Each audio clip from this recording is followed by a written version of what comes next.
문화선교연구원 그리고 목회 사회학연구소 그리고 목회데이터연구소가 저희들이 해마다 같이 함께 모여서 24년도 새해를 준비하는 이런 새해 트렌드를 준비하고 있는데요.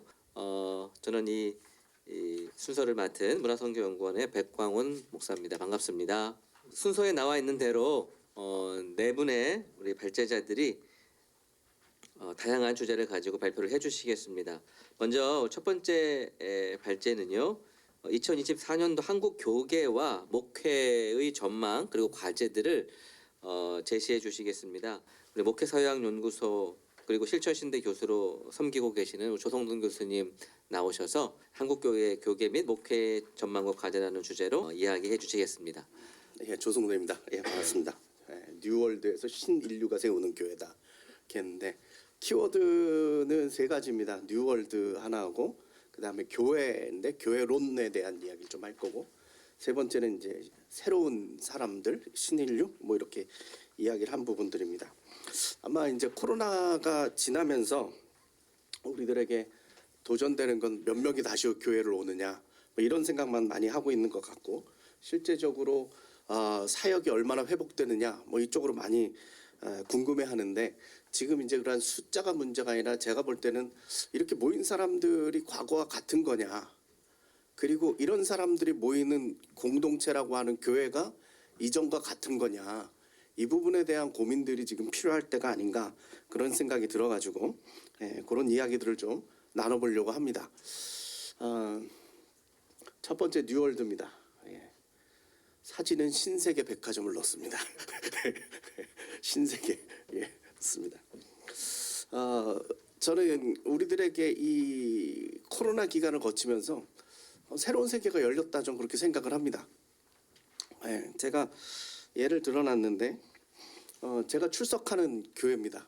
교인이 뭐 한 20명 지난 주일에 오늘 발표 때문에 굳이 세어봤는데 성탄절이 가까워서 청년부까지 다 합쳐가지고 한 25명 정도 나오는 교회입니다. 근데 보시다시피 가입자는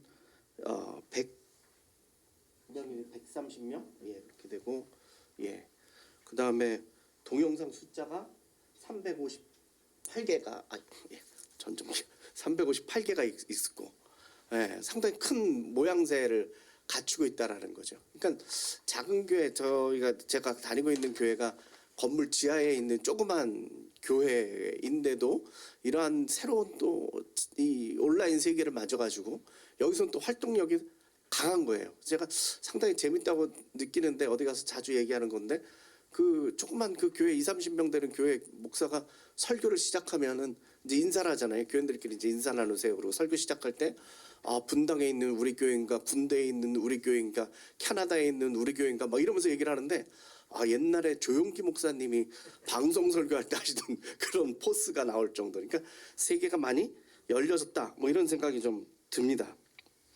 또 하나는 뭐 김동호 목사님 같은 경우는 우리 상상을 좀 초월하지 않습니까? 그래서 구독자가 30만 명이 있다 그러고 동영상이 1,900개가 올라와 있다. 혼자서 이거를 올렸다라는 거죠. 그러니까 아마 본인이 이제 은퇴는 하셨지만 실은 온라인 상에다가 본인의 교회를 구축해 놓은 거죠. 그 새로운 세계라고 저는 생각을 합니다.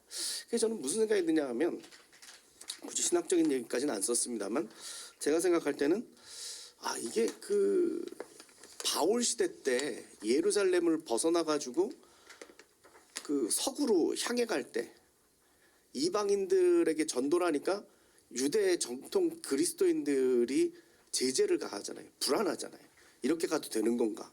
예수를 믿고 구원을 받는다라는 것이 먼저 유대인이 되고 나서 그 다음에 예수를 믿는 거라는 논리를 내세워서 예루살렘 공의회를 펼치는 약간 그런 상황이 아닐까. 그래서 바울이 열어젖힌 뉴월드 새로운 세계가 맞이해서 기독교가 확 늘어난 것처럼 온라인도 아마 우리들이 그러한 세상이 아닐까. 실제적으로 교회들을 이렇게 보면은 정말 뭐 이런 작은 교회가 뭐 몇백 개지 웬만한 교회들은 다들 몇천 개씩 그 영상을 구축해 놨더라고요. 그러니까 그런 콘텐츠가 열린 세상이 좀 있다라는 것이 좀 주목을 할 필요가 있다라는 생각이 좀 들고요. 교회에 대한 이야기를 좀 해보는데 제가 지금 교회가 어때야 된다는 게 아니라 교회론에 대한 이야기를 하는 겁니다. 그러니까 사람들이 지금 헷갈리기 시작합니다. 기존에 우리가 생각했던 교회라는 거는 뭐 여러 가지가 그 신학적인 이야기가 있지만 결정적으로 다 우리 교회 교인 그러면 무조건 주일 11시 예배에 모인 예배당 안에 모인 요 사람들이 우리 교인이거든요. 그러니까 명절이 돼도 가서 차례 지내고 올라와서 우리 교회 예배 드려야 되고 하는 이러한 그 생각들이 딱 있다 이 말이죠. 그러니까 우리가 고백하고 있는 그 사도신경에 믿는 이들의 공동체라는 개념하고 좀 다르죠. 구체화가 돼 있어요. 주일 11시 예배 예배당 교회당에 모인 사람들이라는 거예요. 좀 이 생각을 좀 넓혔으면 좋겠어요. 성도의 교제하고 있는 그 코미니오 상크토룸이라고 하는 그 교회론에서 보면 거기에는 11시라는 것도 없고 주일이란 말도 없고 예배당이라는 말도 없는데 우리가 정해놓은 틀이 있었는데 이 틀이 지금은 오히려 깨져나가고 있다는 느낌이 듭니다. 그러면서 사람들이 교회론에 대한 궁금증이 생기는 거죠. 이건 제가 전에 그 협동 목사했던 교회인데 작년인가 올해인 것 같습니다. 올해 초에 담임 목사님이 뭐 이렇게 아프다고 해가지고 주일 설교하러 갔는데 주일 이 주보를 받고선 제가 재밌게 생각을 했는데 이 교회는 상당히 큰 교회인데도 숫자를 다 셉니다. 그런데 보시면 저긴가요? 그 영상 예배라고 하는 그 부분이 같이 들어가 있죠. 예, 위칸이 4천 몇백 명이 현장 예배 드린 사람들이고 그 밑에 1,300명 한 게 영상 예배라는 얘기거든요. 그러니까 실시간에 그 시간 접촉한 사람들 숫자를 센 겁니다. 그러니까 우리 교회 교인 숫자를 저렇게 셌는데 아마 교인 숫자가 예전에 목회하던 거에 비해서 적으니까 아마 넣었는 줄 몰라도 제 마음속에 무슨 생각이 드냐? 이분은 이 교회는 영상으로 예배 드리는 사람들도 자기 교인으로 생각하는구나. 그래서 카운팅을 하는구나. 라는 생각이 들어요. 그러니까 예전에 주일 11시 예배 교회당 이게 공식이 깨진 거지. 이 교회 같은 경우는. 접촉만 하면 그 사람은 우리 교회 교인이다. 이런 생각을 갖는 거예요.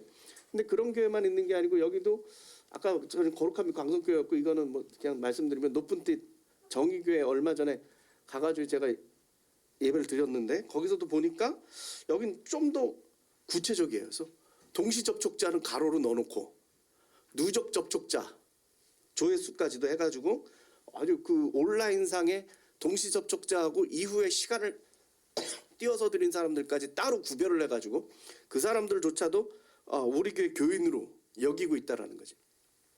그러면서 우리가 우려가 되는 게 뭐냐? 옛날에 우리 한국교회 목회의 방법은 그냥 일꾼들이 한 거거든요. 헌신적으로 일했던 사람들. 그 사람들 중심으로 목회가 이루어진 거죠. 실은 10% 20% 정도 되는 헌신적인 교인들 때문에 목회가 이루어져 가지고 그걸로 으쌰으쌰 해가지고 부흥이 일어났었는데 이 사람들이 이제 빠지는 거예요. 눈에도 안 보이는 사람들이 상당수다 이 말이죠. 지금 교회들마다 이 문제가 심각해요. 그래서 제가 여기다 굳이는 안 썼습니다만 예를 들면 교회에서 점심 식사하는 문제가 지금 교회들마다 난리거든요. 각 교회들마다 난립니다. 한 3년 쉬었다가 이제 밥 먹자고 교회가 많이 회복됐으니까 이제 밥 먹자 이러는데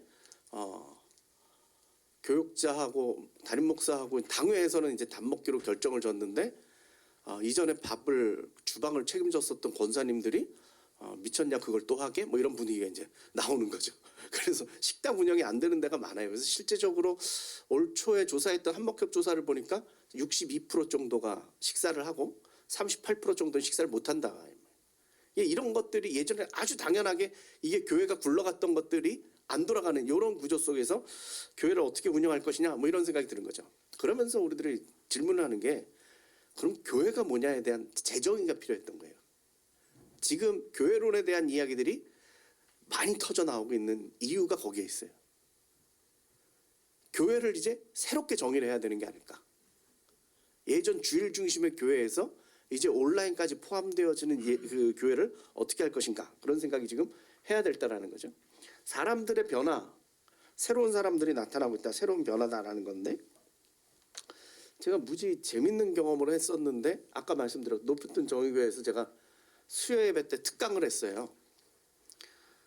그래서 이 교회가 한 1,000명 정도 나오는 거로 제가 알고 있는데 수요일 날 가서 특강을 하는데 한 20명 정도 앉아 있더라고요. 내 앞에. 너무 놀랐어요. 되게 어버버했습니다. 당황해가지고. 근데 그 20명 중에 한 15명 정도는 교육자들인 것 같아요. 부교육자들이 집에 못 가고 거기 앉아있는 부교육자들이요. 특강을 못 하겠어요. 그거 있잖아요. 왜 의무적으로 참여한 채플에 앉아있는 사람들 같은 약간 의무교육 같은 분위기라. 근데 나중에 그 담임 목사님 당황하지 말라고 온라인은 다 볼 거예요 그러더니 나중에 보니까 정말 한 300회 정도 나온 것 같아요. 예, 287회가 본 사람들이 있는 거예요. 그러니까 수요 예배 나올 만한 사람들은 다 본 거예요. 그게 참 신기하더라고요. 아, 사람들이 변했구나. 왜냐하면 수요 예배 영상을 볼 정도면 그래도 교회에서 신앙적으로 열심히 하시는 분들인데 이들조차도 이제 굳이 교회 가서 저기를 앉아 있을 필요가 없다고 생각하는 거. 아, 그게 좀 달라졌다라는 걸 느꼈어요. 저는 이게 뭐 이 책은 포노사피엔스 최재분 교수가 쓴 책이 코로나 전에 나온 책입니다. 근데 그분이 한 얘기가 이제 요즘 인간들은 5장 6부가 아니라 5장 7부다 이 말이죠. 그래서 머리는 구글이고 감성적인 건 페이스북이고 먹고 살고 뭐 이런 거는 아마존이고 코아는 애플이하고 손에는 삼성 핸드폰을 들고 있는데 요즘 핸드폰도 장기 하나로 봐야 된다. 떨어뜨릴 수가 없으니까. 그분이 한 얘기예요. 이게 새로운 신인류다 이거죠. 저도 상당히 동의가 되는 그런 생각이 듭니다. 그러면 이제 이들을 모아서 교회를 한다라는 게 뭘까에 대한 고민이 필요할 때가 된 것 같아요. 제가 이걸 내놓은 게 뭐냐 하면 이전에 저희들이 다문화 이렇게 할 때 다문화 모델이 두 가지 모델을 가지고 주로 얘기를 설명을 하는데 그게 뭐냐면 다문화 사회가 되면 샐러드 볼이라고 그래가지고 샐러드에 각종 야채가 있고 뭐 여러 가지가 있죠. 그걸 갖다가 섞어서 먹는다 이 말이에요. 그러니까 각자가 살아있는 그 자체를 맞는 거예요. 한쪽에서는 어떻게 하냐 하면 멜팅 파티라고 그래가지고 용광로 도가니라고 얘기하는 그거죠. 다 넣어서 녹여서 하나를 만드는 거예요. 그러니까 다문화 사회를 만들 때 각 민족성들을 다 살려주고 그 사람들대로 살도록 해주면서 한 국가를 이루려는 모델이 있는가 하면 그 사람들을 교육을 시켜가지고 한 사회 구성원으로 빨리 흡수를 시키려고 하는 모델이 있는데 이제 두 가지가 대표적인 모델인데 저는 목회도 이렇게 돼야 되지 않을까라는 거예요. 각각의 개인들이 살아있는 상황 속에서 정말 자기의 정보력이 다 살아있는 이 사람들을 데리고 멜팅팟으로 예전에는 멜팅팟이었어요. 무조건. 목회 지향성을 따라서 무조건 끌고 가는 리더십이었는데 아마 샐러드볼 형태로 가지 않을까 이런 생각이 들고 그래서 온디맨드라는 게 그 소비자 중심인 거죠. 주문형 각자 개인 맞춤형 시대인데 목회도 아마 그렇게 되지 않을까. 제가 이걸 뭘 그림을 넣어야 될까 고민을 하다가 커피 주문하는 걸 넣어놨는데 옛날에 우린 무조건 커피는 하나였잖아요. 요즘은 이제 종류가 많아졌죠. 그래서 자기 취향대로 뭘 넣어도 하기도 빼기도 하는 그러한 취향에 맞추는 그런 온디맨드한 목회 방향이 이제 가야 되지 않을까 이런 생각이 듭니다. 결론은 불안의 극복이다 그랬는데 자꾸 이렇게 가다 보니까 목회자들이 다들 불안해하세요. 내가 이걸 쫓아갈 수 있을까? 쫓아가야 되나? 막 이런 불안을 갖는데 이런 가는 건 또 가는 거고 본인은 본인 것 지키고 이런 걸 했으면 좋겠어요. 시간이 없어서 뭐 길게 말씀을 못 드리겠는데 너무 심각한 상황은 아니다. 네. 이런 것들이 좀 더 근본적인 이해들을 지금 요청하는 게 아닌가 그런 생각이 들고 그러다 보니까 목회자들이 불안을 넘어서 분노 단계까지 가고 있는데 그런 것들 좀 멈췄으면 하는 거. 이것도 하나의 트렌드인데 깊이 말씀을 못 드리겠습니다. 예, 여기까지 하겠습니다. 우리 디지털 미디어 전망과 교육 과제라는 주제로 조성실 우리 교회와 디지털 미디어 센터장이시고요. 문화선교연구원 부설로 있는 그리고 지금 현재 소망교회에서 온라인 지구를 담당하고 계시는 조성실 목사님 나오셔서 디지털 미디어 전망과 교육 과제라는 주제로 또 발표해 주시겠습니다. 네, 반갑습니다. 방금 소개받은 조성실 목사입니다. 화면을 보면서 진행을 하겠습니다. 제가 오늘 이 트렌드 세미나를 준비하면서 뽑은 키워드는 세 가지입니다. 그래서 첫 번째는 마이 AI 시대가 2024년이 되면 더 가속화될 것이다라는 전망이고요.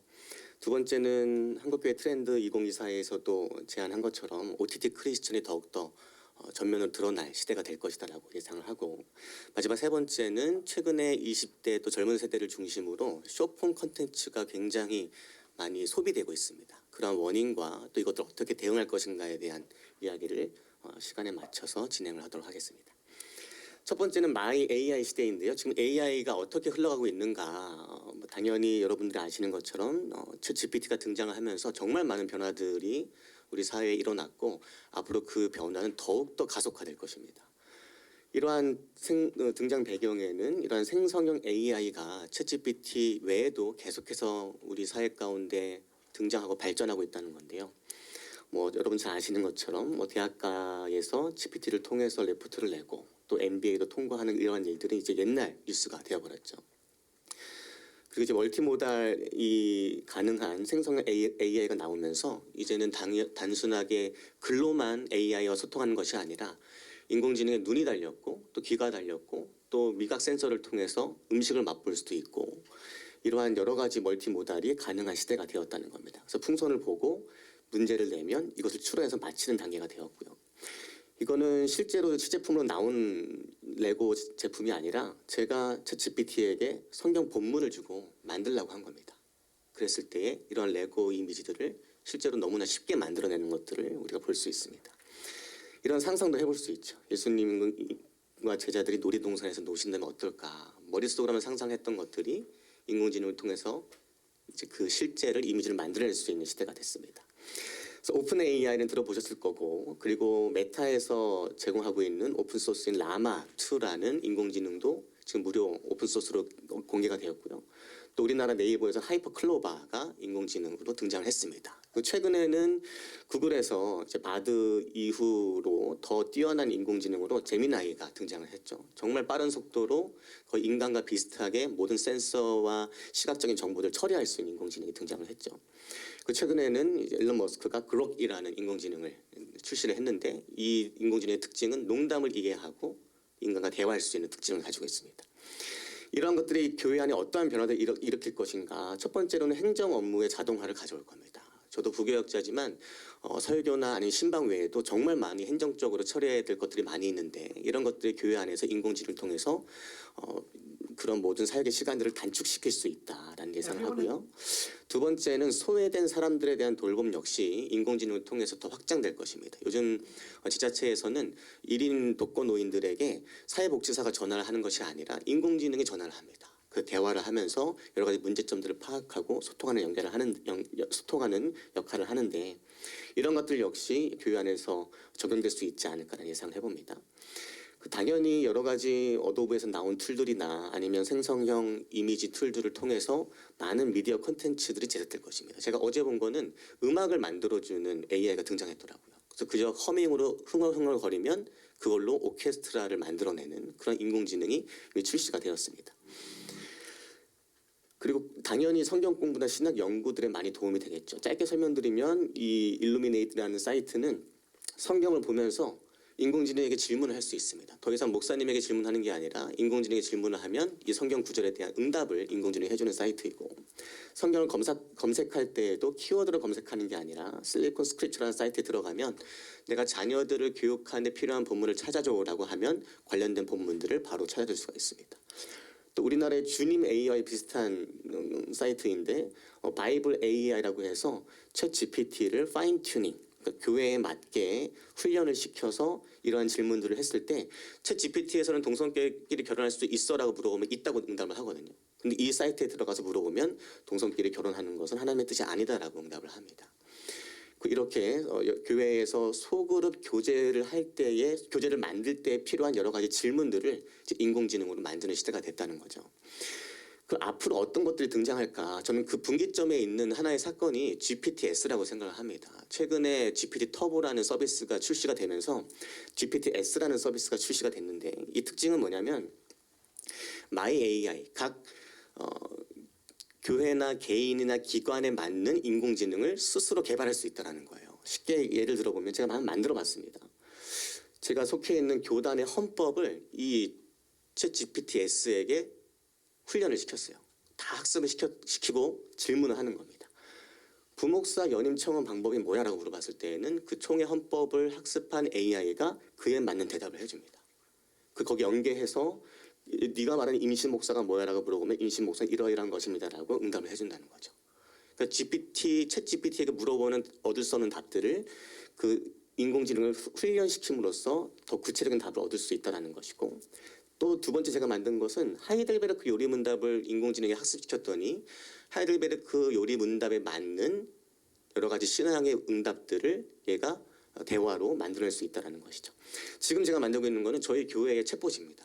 새가족들이 저희 교회에 왔을 때 교회 예배 시간이 언제인지, 새가족 교육은 어떻게 받아야 되는지, 이런 것들을 물론 교육자가 다 응답하면 좋겠지만 이러한 챗봇을 통해서 먼저 이야기할 수 있는 그러한 것들이 지금 기술적으로 가능하기 때문에 내년도에는 각 교회나 아니면 기독교 단체들에서 이러한 마이 AI를 개발하고자 하는 시도들이 많이 나타날 것이다라고 예상할 수 있습니다. 이때 필요한 거는 결국 가이드라인입니다. 생성형 AI를 활용할 때도 필요하지만 이러한 AI를 우리가 만들 때 지켜야 될 윤리적인 고민이나 수칙들이 뭐가 있을까. 그래서 이것은 미래목회 말씀연구원에서 지난 11월에 생성형 AI를 어떻게 사용할 것인가에 대한 가이드라인을 발표했었거든요. 이제는 한 발 더 나아가서 이런 AI 개발을 할 때 필요한 가이드라인도 필요한 시대가 되었다라고 생각을 합니다. 두 번째는 OTT 크리스천의 등장입니다. 이 키워드의 등장 배경은 초개인화 시대를 넘어서 초맞춤화 시대로 진입하고 있다는 거예요. 우리나라에서 연령별로 OTT 이용률을 보면은 전 연령대의 72%가 OTT를 이용하고 있습니다. 당연히 또 20대, 30대를 중심으로 사용을 하고 있죠. 그래서 제가 이 한국계 트렌드에서 이야기한 것은 OTT 크리스천은 언제 어디서나 신앙생활을 이어가며 큐레이션을 통해서 개성에 맞춘 신앙 경험을 추구하는 이들을 지칭한다. 더 방점을 찍은 말은 이들은 혼자만의 시간보다 공유되는 시간의 가치, 그러니까 함께하는 시간의 가치를 인식하고 디지털 시대에도 공동체의 경험을 더 중요하게 여기는 OTT 크리스천의 특징이 있다는 거예요. 그래서 원래 OTT가 오버 더 탑이라는 키워드 아닙니까? TV 위에 있는 셋톱박스를 의미하는 건데 저는 이 앞자를 따서 이제 각 특징들을 설명하는 겁니다. 온 클라우드, 테일러드 큐레이션, 텔레파티 세 가지로 나눠서 이러한 크리스천의 특징들을 설명할 수 있다라고 생각을 해요. 그래서 온 클라우드는 말 그대로 언제 어디서나 연결되기 원하는 그들의 욕구가 있다는 겁니다. 그래서 이러한 jesuscares.com이라는 사이트에 접속을 해보면 24시간 언제든지 상담과 기도를 받을 수 있는 사이트예요. 이 사이트를 통해서 22년에만 53만 명이 예수님을 영접하는 통계가 나왔거든요. 그래서 제가 이 사이트를 보고 저희 교회에도 홈페이지에 1:1 기도 버튼을 만들었습니다. 24시간 언제든지 누구나 기도를 요청할 수 있어요. 그래서 기도를 카카오 채널을 통해서 요청을 하면 카톡하고 저에게 옵니다. 또 저와 함께 사역하는 교역자들에게 옵니다. 그럼 짧은 기도문을 보내서 그와 함께 연결되어 줄 수 있도록 만드는 이런 채널들을 통해서 교회에 관심을 가지고 교회 문턱을 넘는 사례들이 점점 더 늘어나고 있다는 거죠. 두 번째 특징은 테일러드 큐레이션, 맞춤형 큐레이션이 필요하다는 겁니다. 이 얘기는 뭐냐면 소모임을 할 때, 소그룹을 할 때 교제가 굉장히 중요한데 일괄적으로 모든 소그룹에 똑같은 교제를 제공하는 게 아니라 이제 교회는 각 소그룹의 특징과 생애 주기와 이슈와 이벤트에 맞는 그런 소그룹들을 제공해 줄 수 있어야 된다는 거죠. 가장 큰 예로는 CGN TV에서 운영하고 있는 퐁당 클래스를 통해서 그들에게 맞는 클래스를 제공할 수 있고, 또 두 번째는 이게 지금 저희 홈페이지에 탑재되어 있는 여러 가지 소그룹 자료들인데 리딩 지저스나 라이트 나우 미디어나 공동체 성경 읽기, 또 엄마들을 위한 마더와이즈 이런 것들을 통해서 교회가 이렇게 많은 건강한 신앙 교제들이 있습니다라고 제공해 줄 필요가 있다는 것이죠. 제가 맡고 있는 온라인 지구는 이런 소그룹 자료들을 통해서 더 많은 소그룹들이 다양한 교제를 가지고 자신들의 이슈에 맞게 소그룹을 진행을 하고 있습니다. 세 번째는 텔레파티라고 해서 함께하는 공동체라는 거. 저는 이게 가장 중요하다고 생각하는데 다 초개인화 시대이기 때문에 혼자 있고 싶을 거야. 그게 아닙니다. 이들은 혼자 넷플릭스를 보면서도 함께 보고 싶어 해요. 그래서 넷플릭스의 중요한 플러그인 중에 하나가 뭐냐면 넷플릭스 파티라고 있습니다. 그러니까 넷플릭스를 볼 때 혼자 보는 게 아니라 각자의 집에 있지만 마치 영화관에서 보는 것처럼 이 파티라는 플러그인을 깔면 넷플릭스를 실시간으로 다른 사람과 함께 시청할 수가 있어요. 그리고 그 오른쪽에 채팅이 있어서 서로 대화도 나누고 의견을 나누는 그러한 파티 문화가 이들 안에 있다는 것이죠. 실제로 이번에 트렌드 책을 쓰면서 조사를 했을 때에 선호하는 온라인 예배 방식, 온라인 예배를 드릴 때 녹화된 예배를 불러와서 예배 드리기 원하냐 아니면 실시간으로 예배를 드리기 원하냐라고 물었을 때 압도적으로 실시간 예배 중계를 선호하는 결과가 나왔습니다. 그 이유는 실시간 예배를 드릴 때에 당연히 정해진 시간에 예배를 드릴 수 있지만 두 번째가 의미 있는데 성도들이 동시에 예배를 드린다는 의미가 있다. 여기에 대한 욕구가 여전히 OTT 크리스천들에게 있다는 것이죠. 반대로 녹화 예배는 원하는 시간에 내가 드릴 수 있다는 편의성에 초점이 맞춰져 있다는 것을 알 수가 있습니다.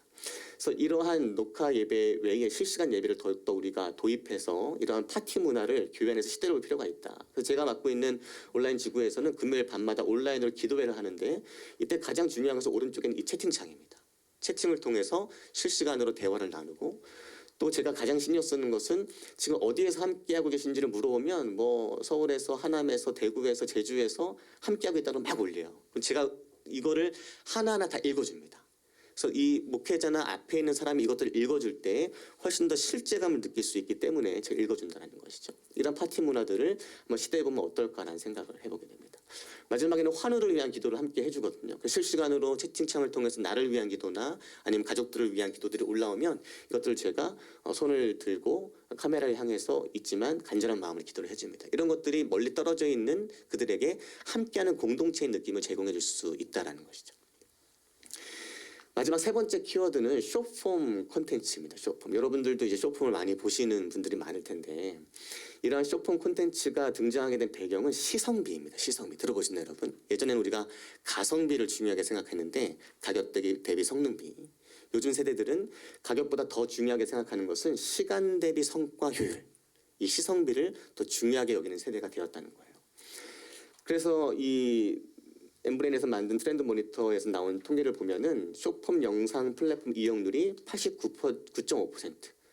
점점 더 많은 사람들이 숏폼 영상을 시청하고 있고 또 특징적인 것은 뭐 세대별로 이렇게 나눌 수가 있지만 빨리 감기 시청 형태가 점점 늘어나고 있다는 거예요. 제가 얼마 전에 아내랑 영화를 보러 극장에 갔는데 저도 모르게 뭘 찾고 있었냐면 뒤로 가기 버튼을 찾고 있더라고요. 빨리 넘겨서 보고 싶은데 영화를 실시간으로 보는 게 너무 답답한 거예요. 근데 실제로 20대들은 예능, 드라마, 공부 모든 면에 있어서 빨리 이것을 1.5회로 보기도 하고 뒤로 넘기면서 보는 습관들이 점점 더 늘어나고 있다는 것입니다. 그래서 이러한 빨리 감기를 시청해본 경험은 10명 중에 7명 정도이고 그 이유는 빨리 재밌죠. 빨리 결론을 알고 싶어서. 결론을 빨리 하고 싶다는 겁니다. 그래서 이러한 것들에 대한 이유가 뭘까를 쭉 분석해보는데 한 가지 재미있는 키워드가 여기서 등장해요. 타이파라는 일본말입니다. 타이파가 뭐냐면 타임 퍼포먼스라고 해서 이게 바로 시성비. 그러니까 시간 대비 퍼포먼스가 나야 된다. 이것을 일본의 젊은 세대들이 요청하고 있다는 거예요. 그래서 이 타이파의 경제학이라는 책이 나와서 이 히로세 요라는 연구가 이 책을 썼는데 여기서 이들이 왜 숏폼 콘텐츠를 소비하고 왜 빨리 감기로 영상을 시청하는가에 대한 이유를 두 가지를 밝히고 있는데 첫 번째는 소비자들이 젊은 세대들이 이제는 손해를 회피하고자 하는 마음이 있다는 겁니다. 그래서 이들은 유튜브에 결론이 포함되어 있는 콘텐츠를 본다는 거예요. 우리는 스포일러 안 보려고 막 일부러 피하고 눈 감고 하잖아요. 근데 젊은 세대들은 결말이 포함되어 있고 스포일러가 포함된 콘텐츠를 미리 봅니다. 그래서 내가 이 영상을 다 봤을 때에 손해를 보지 않기 위한 노력들을 한다는 거죠. 두 번째는 뭐냐면 소비를 통해서 소비한 상태가 되길 원한다는 거예요. 소비한 상태. 이게 굉장히 재밌는 표현인데 심리적으로 뭐냐? 내가 뭐뭐한 상태. 너네들이 하고 있는 최근 이슈가 되고 있는 그 영화를 그 드라마를 나는 봤어. 난 소비했어. 라고 이야기하는 욕구가 젊은 세대들 가운데 있다는 것이죠. 이러한 타이파의 세대를 시성비를 중요하게 여기는 세대들을 바라볼 때 우리가 뭘 할 것인가. 우리가 더 고민하고 더 발전시켜야 될 부분의 온라인 영역도 있지만 저는 이때 다시 돌아가서 현장 예배의 밀도를 더 높일 필요가 있겠다. 이 생각을 합니다. 여러분 이 예배 가운데 다음 세대들이 와서 지루하는 이유가 뭐냐면 말 그대로 너무 지루하기 때문이에요. 그 모든 대표기도나 설교나 아니면 찬양이나 이런 것들이 그 밀도 있게 진행되지 않는 것에 대한 답답함을 느끼는 거거든요. 어쩌면 이 예배당에 앉아서 다 빨리 가기 버튼을 누르고 있을지 모른다는 거죠. 그렇기 때문에 더더욱 현장 예배의 밀도를 높이고 더 오감으로 체험할 수 있는 그러한 예전을 위해서 우리가 고민할 필요가 있다는 제안을 드리고 두 번째는 이러한 숏폼을 전도의 매개체로 삼을 수 있겠다라는 생각을 합니다. 예전에 노방전도 할 때 우리가 이렇게 전도지를 나눠주거나 아니면 티슈를 나눠주거나 했잖아요. 그걸 통해서 복음을 접했던 분들이 있는 것처럼 이 쇼폼이 복음의 본질은 아니지만 교회의 복음의 본질에 연결되어질 수 있는 하나의 전도지는 될 수 있겠다라고 생각해서 이런 것들 한번 시도해 볼 수 있으면 좋겠다는 생각이 듭니다. 그래서 예로 든 것이 왼쪽에 있는 것은 라이프타 처치에서 만들고 있는 쇼폼 컨텐츠들입니다. 설교나 이런 감각적 이미지를 만들 수 있고요. 오른쪽에 있는 것은 엘리베이션 처치에서 만들고 있는 쇼폼 콘텐츠입니다. What we're looking for a way out of, God is looking for a way into. So I'm trying to. 네, 넘어갈게요. 마지막 부작용은 이러한 것들이 얕은 메시지 전달, 그럴 수밖에 없겠죠. 그리고 성경적 균형을 상실할 수 있는 부작용이 있기 때문에 이런 것들을 염두해서 쇼폼 콘텐츠를 활용해야 한다라고 제안을 드립니다. 감사합니다. 대중문화 그리고 청년 세대를 통해서 본 교회의 전망과 과제가 또 중요한데요. 더 다 다르고 빠르게 변하지만 공감이 중요한 시대라고 하는 주제로 청년 관련된 또 다음 세대 관련된 변화들을 우리 임주훈 문화선교연구원 연구원께서 발제해 주시겠습니다. 그 자료집을 받으셔서 다 아시겠지만 애석하게도 제가 이제 쓴 게 되게 길어요. 왜 이렇게 길게 썼냐면 아무래도 청년 세대 문화를 트렌드를 다루다 보니까 조금 저한테는 익숙한데 이제 어른 세대가 읽기에는 좀 빠르게 넘어가면서 이게 뭐지라고 충분히 설명 안 되는 부분들이 많아서 지면에는 좀 많이 할애를 해서 기록을 했으니까 꼭 오늘 들으시고 좀 아리까리한 부분들은 한 번 더 읽어보시면 훨씬 더 도움이 되실 것 같습니다. 저는 오늘 키워드 4가지를 가지고 이야기를 해보려고 하는데 먼저 이제 같이 지면을 보시면서 보시면은 2023년을 돌아보면 하이퍼 퍼스널리티라고 해서 초개인화 시대, 그리고 마이크로 트렌드라고 해서 그 어떤 것을 거대 트렌드로 읽을 수 없는 굉장히 작고 빠르게 변하는 마이크로 트렌드 시대라고 볼 수 있는데, 이제는 그래서 이것들 때문에 출생 코호트를 기준으로 MZ세대는 이래, MZ세대는 이런 게 유행이야 라고 말하면서 그 시대가 향유하는 트렌드를 알아내는 게 굉장히 무의미해진 시대가 되었다고 볼 수 있습니다. 실제로 사람들이 MZ세대는 이랬는데 그 2030 세대는 투명 MZ설을 제기한다고 해요. 투명 MZ설이 뭐냐면 투명 인간설이에요. 그런 MZ는 현실 세계에 별로 없다. 기성세대가 대상화하고 있는 MZ는 실제로 별로 우리 주변에 찾아볼 수 없고 나도 그렇게 행동하지 않는다라고 이야기할 정도로 이렇게 한 사람을 가지고 세대로만 분류하는 게 얼마나 어불성설인지를 좀 이야기하는 그런 요즘 트렌드가 됐다고 합니다.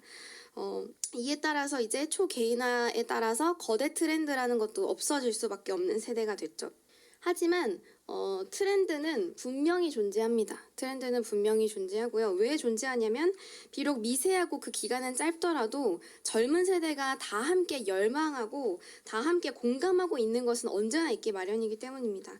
그래서 작지만 더 다양해진 마이크로 트렌드들을 따라가다 보면 그것을 관통하고 있는 하나의 주제를 발견할 수 있는데, 근데 이 주제는 어떤 사람들 눈에 보이냐면 그냥 요즘 유행이 뭐야? 너네들하고 대화하려면 어떻게 해야 돼? 하고 단순하게 접근하는 사람들에게는 이 관통하는 주제가 당연히 보일 수가 없지만 우리가 2030 세대가 가지고 있는 진실성이나 다양성을 존중하면서 함부로 판단하지 않고 그들이 진짜 어떤 감정을 가지고 살아가는지를 읽어내고 싶어서 조심스럽게 다가간다면 분명히 그들이 가지고 있는 작은 트렌드들 가운데 하나로 꿰고 있는 큰 주제를 발견할 수 있게 되실 것입니다.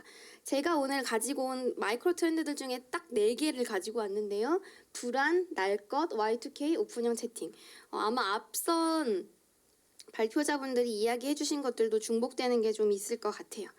저는 이제 이 4가지 트렌드의 공통점을 하나 발견했는데 기성세대가 봤을 때 도대체 이게 왜 트렌드야? 왜 이게 중요해? 라고 말할 만한 것들이거든요. 그래서 제가 발표하는 방식을 질문하고 답하는 방식으로 해보려고 합니다. 첫 번째, 불안에 관하여. 도대체 뭐가 그렇게 불안해? 라고 부모님 세대가 물을 수 있어요. 콜포비아라고 혹시 들어보신 분 계실지 모르겠는데 코로나 이후에 2030 세대가 회사 조직 생활을 하거나 혹은 그냥 친구들이나 가족관계 안에서도 전화만 오면은 막 심장이 떨리고 뭐라고 얘기해야 될지 모르겠고 그래서 자꾸 전화를 피하게 되는데 방송가에서도 연예인들이 이런 증후군을 앓고 있다는 이야기를 몇 번 해서 아이유도 엄마랑도 통화할 수 없다 이런 이야기를 한 적이 있거든요.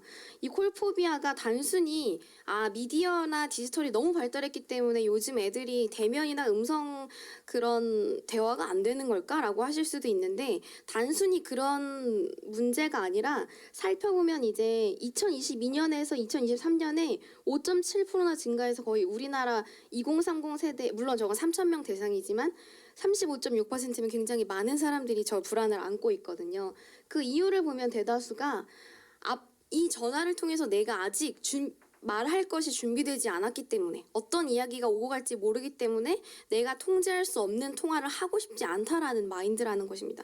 그러니까 이렇게 봤을 때 그냥 통화가 싫은 게 아니라 앞으로 일어날 예기치 못할 일들에 대한 불안도가 거기서 오는 스트레스가 굉장히 이전 세대보다 크다는 것을 알 수 있어요. 이거는 이제 사회 저변의 트렌드로 확장되기도 하는데 예를 들어 필라테스 학원이나 뭐 헬스장이 원래는 막 6개월, 1년권 정기권을 끊도록 굉장히 막 이렇게 하잖아요. 광고를. 그렇게 하면 더 저렴하게 한다. 근데 이제는 그런 마케팅을 포기하고 1일권, 일주일권을 이제 체험권으로 제시하면서 사람들에게 이목을 집중하려고 하고요. 저게 먹힌다는 거죠. 그리고 음식점이나 팝업 스토어마저도 예약이나 줄서기 앱을 꼭 가지고 있어야만 더 그런 곳을 선호한다고 합니다. 그리고 아까 조성실 목사님도 말씀하셨는데 빨리 감기가 엄청나게 됐어요. 왜냐면 이게 OTT 중에서도 빨리 감기를 먼저 도입한 넷플릭스에 더 많은 이제 구독자 수가 남아 있고 그걸 끝까지 도입하지 않는 OTT 같은 경우는 사람들이 빠져나간다고 합니다. 이렇듯이 드라마나 영화를 제작하는 그 제작자들조차도 유튜브에 1화 요약 보기, 1에서 5화까지 그리고 결말 포함 보기 자기네가 아예 그거를 결말을 오픈하면서 유튜브에 올려놓음으로써 시청자들을 이끄는 마케팅을 한다고 합니다. 이거는 넷플릭스의 이제 빨리 감기 기능입니다. 그런데 이제 어른들은 물어볼 수 있어요. 도대체 뭐가 그렇게 불안하냐? 도대체 뭐가 그렇게 불안한지 2030 세대가 공통적으로 사회적인 경험을 했을 때 불확실한 경기 전망이나 불안정한 경제 소득 속에서 내가 기존의 어른의 모양이 되는 게 굉장히 어려워서 아예 그냥 포기를 해버립니다. 기존의 어른의 모양이 뭐냐면 성공이랑 안정감을 다 이룩한 어른을 말해요. 근데 나는 이제 그런 어른이 될 수 없어. 그래서 나는 어른이 되기를 포기하고 집에서 그냥 계속 부모님과 살면서 아니면은 뭐 마땅한 그런 뭐 결혼이나 직업을 꼭 갖지 않아도 행복하다고 말하면서 사는 청년 세대가 많아졌다는 거죠. 제가 생각하기엔 저출생 문제도 이 불안과 맞닿아 있다고 생각을 하는데 디지털 미디어의 발전으로 굉장히 많은 육아, 출산 그리고 그 이후의 삶이 어떤지에 대한 위험성이나 두려움에 대해서 많은 공유가 되었습니다. 예전에 과거에 그냥 아무 생각 없이 당연히 결혼하고 출산하는 게 당연하다고 생각했는데 이제는 내가 좀 무겁고 어려운 선택지가 된 거예요. 그래서 좀 그렇게 생각하는 불안도에 높아지는 청년들이 많아졌다고 생각하는데 근데 정말 재미있는 건 이 불안도가 사회가 높아질수록 너무 어른들이 우리 마음을 이해하지 못해 어른들하고 대화하고 싶지 않아가 아니라 더 좋은 내가 어른이 되어야지 더 좋은 신앙의 선배가 없을까 하고 찾아 나서는 일이 굉장히 많아진다고 합니다. 여기 어른에 대한 이미지를 이제 이렇게 조사한 내용들도 있는데요. 이제 역설적인 거죠. 좋은 어른이 더 되고 싶고 더 좋은 선배를 만나고 싶은 게 분명히 교회에서도 있습니다. 신학생 같은 경우도 요즘 선배 목사님들하고 대화하고 싶지가 않아가 아니라 자기 자신을 잘 지켜오고 꿋꿋하게 목회를 해온 모든 목사님들과 만남을 더 짜릿하게 여기고 그런 선배님들을 찾아 나서는 그런 신학생들이나 그리고 교회 청년들이 굉장히 많아졌다는 것은 교회에서 좀 유의미하게 봐야 할 지점이라고 생각해요. 그렇다면은 어른들을 아예 안 보고 싶은 게 아니라 어떤 어른이 되고 싶고 어떤 어른을 만나고 싶은지에 대해서 대화를 할 여지가 있어야 된다고 생각을 합니다. 두 번째 주제는요. 왜 그렇게 대충 만들어? 라는 질문인데요. 날 것에 관한 이야기입니다. 이게 지난주 토요일에 올라온 콘텐츠인데요.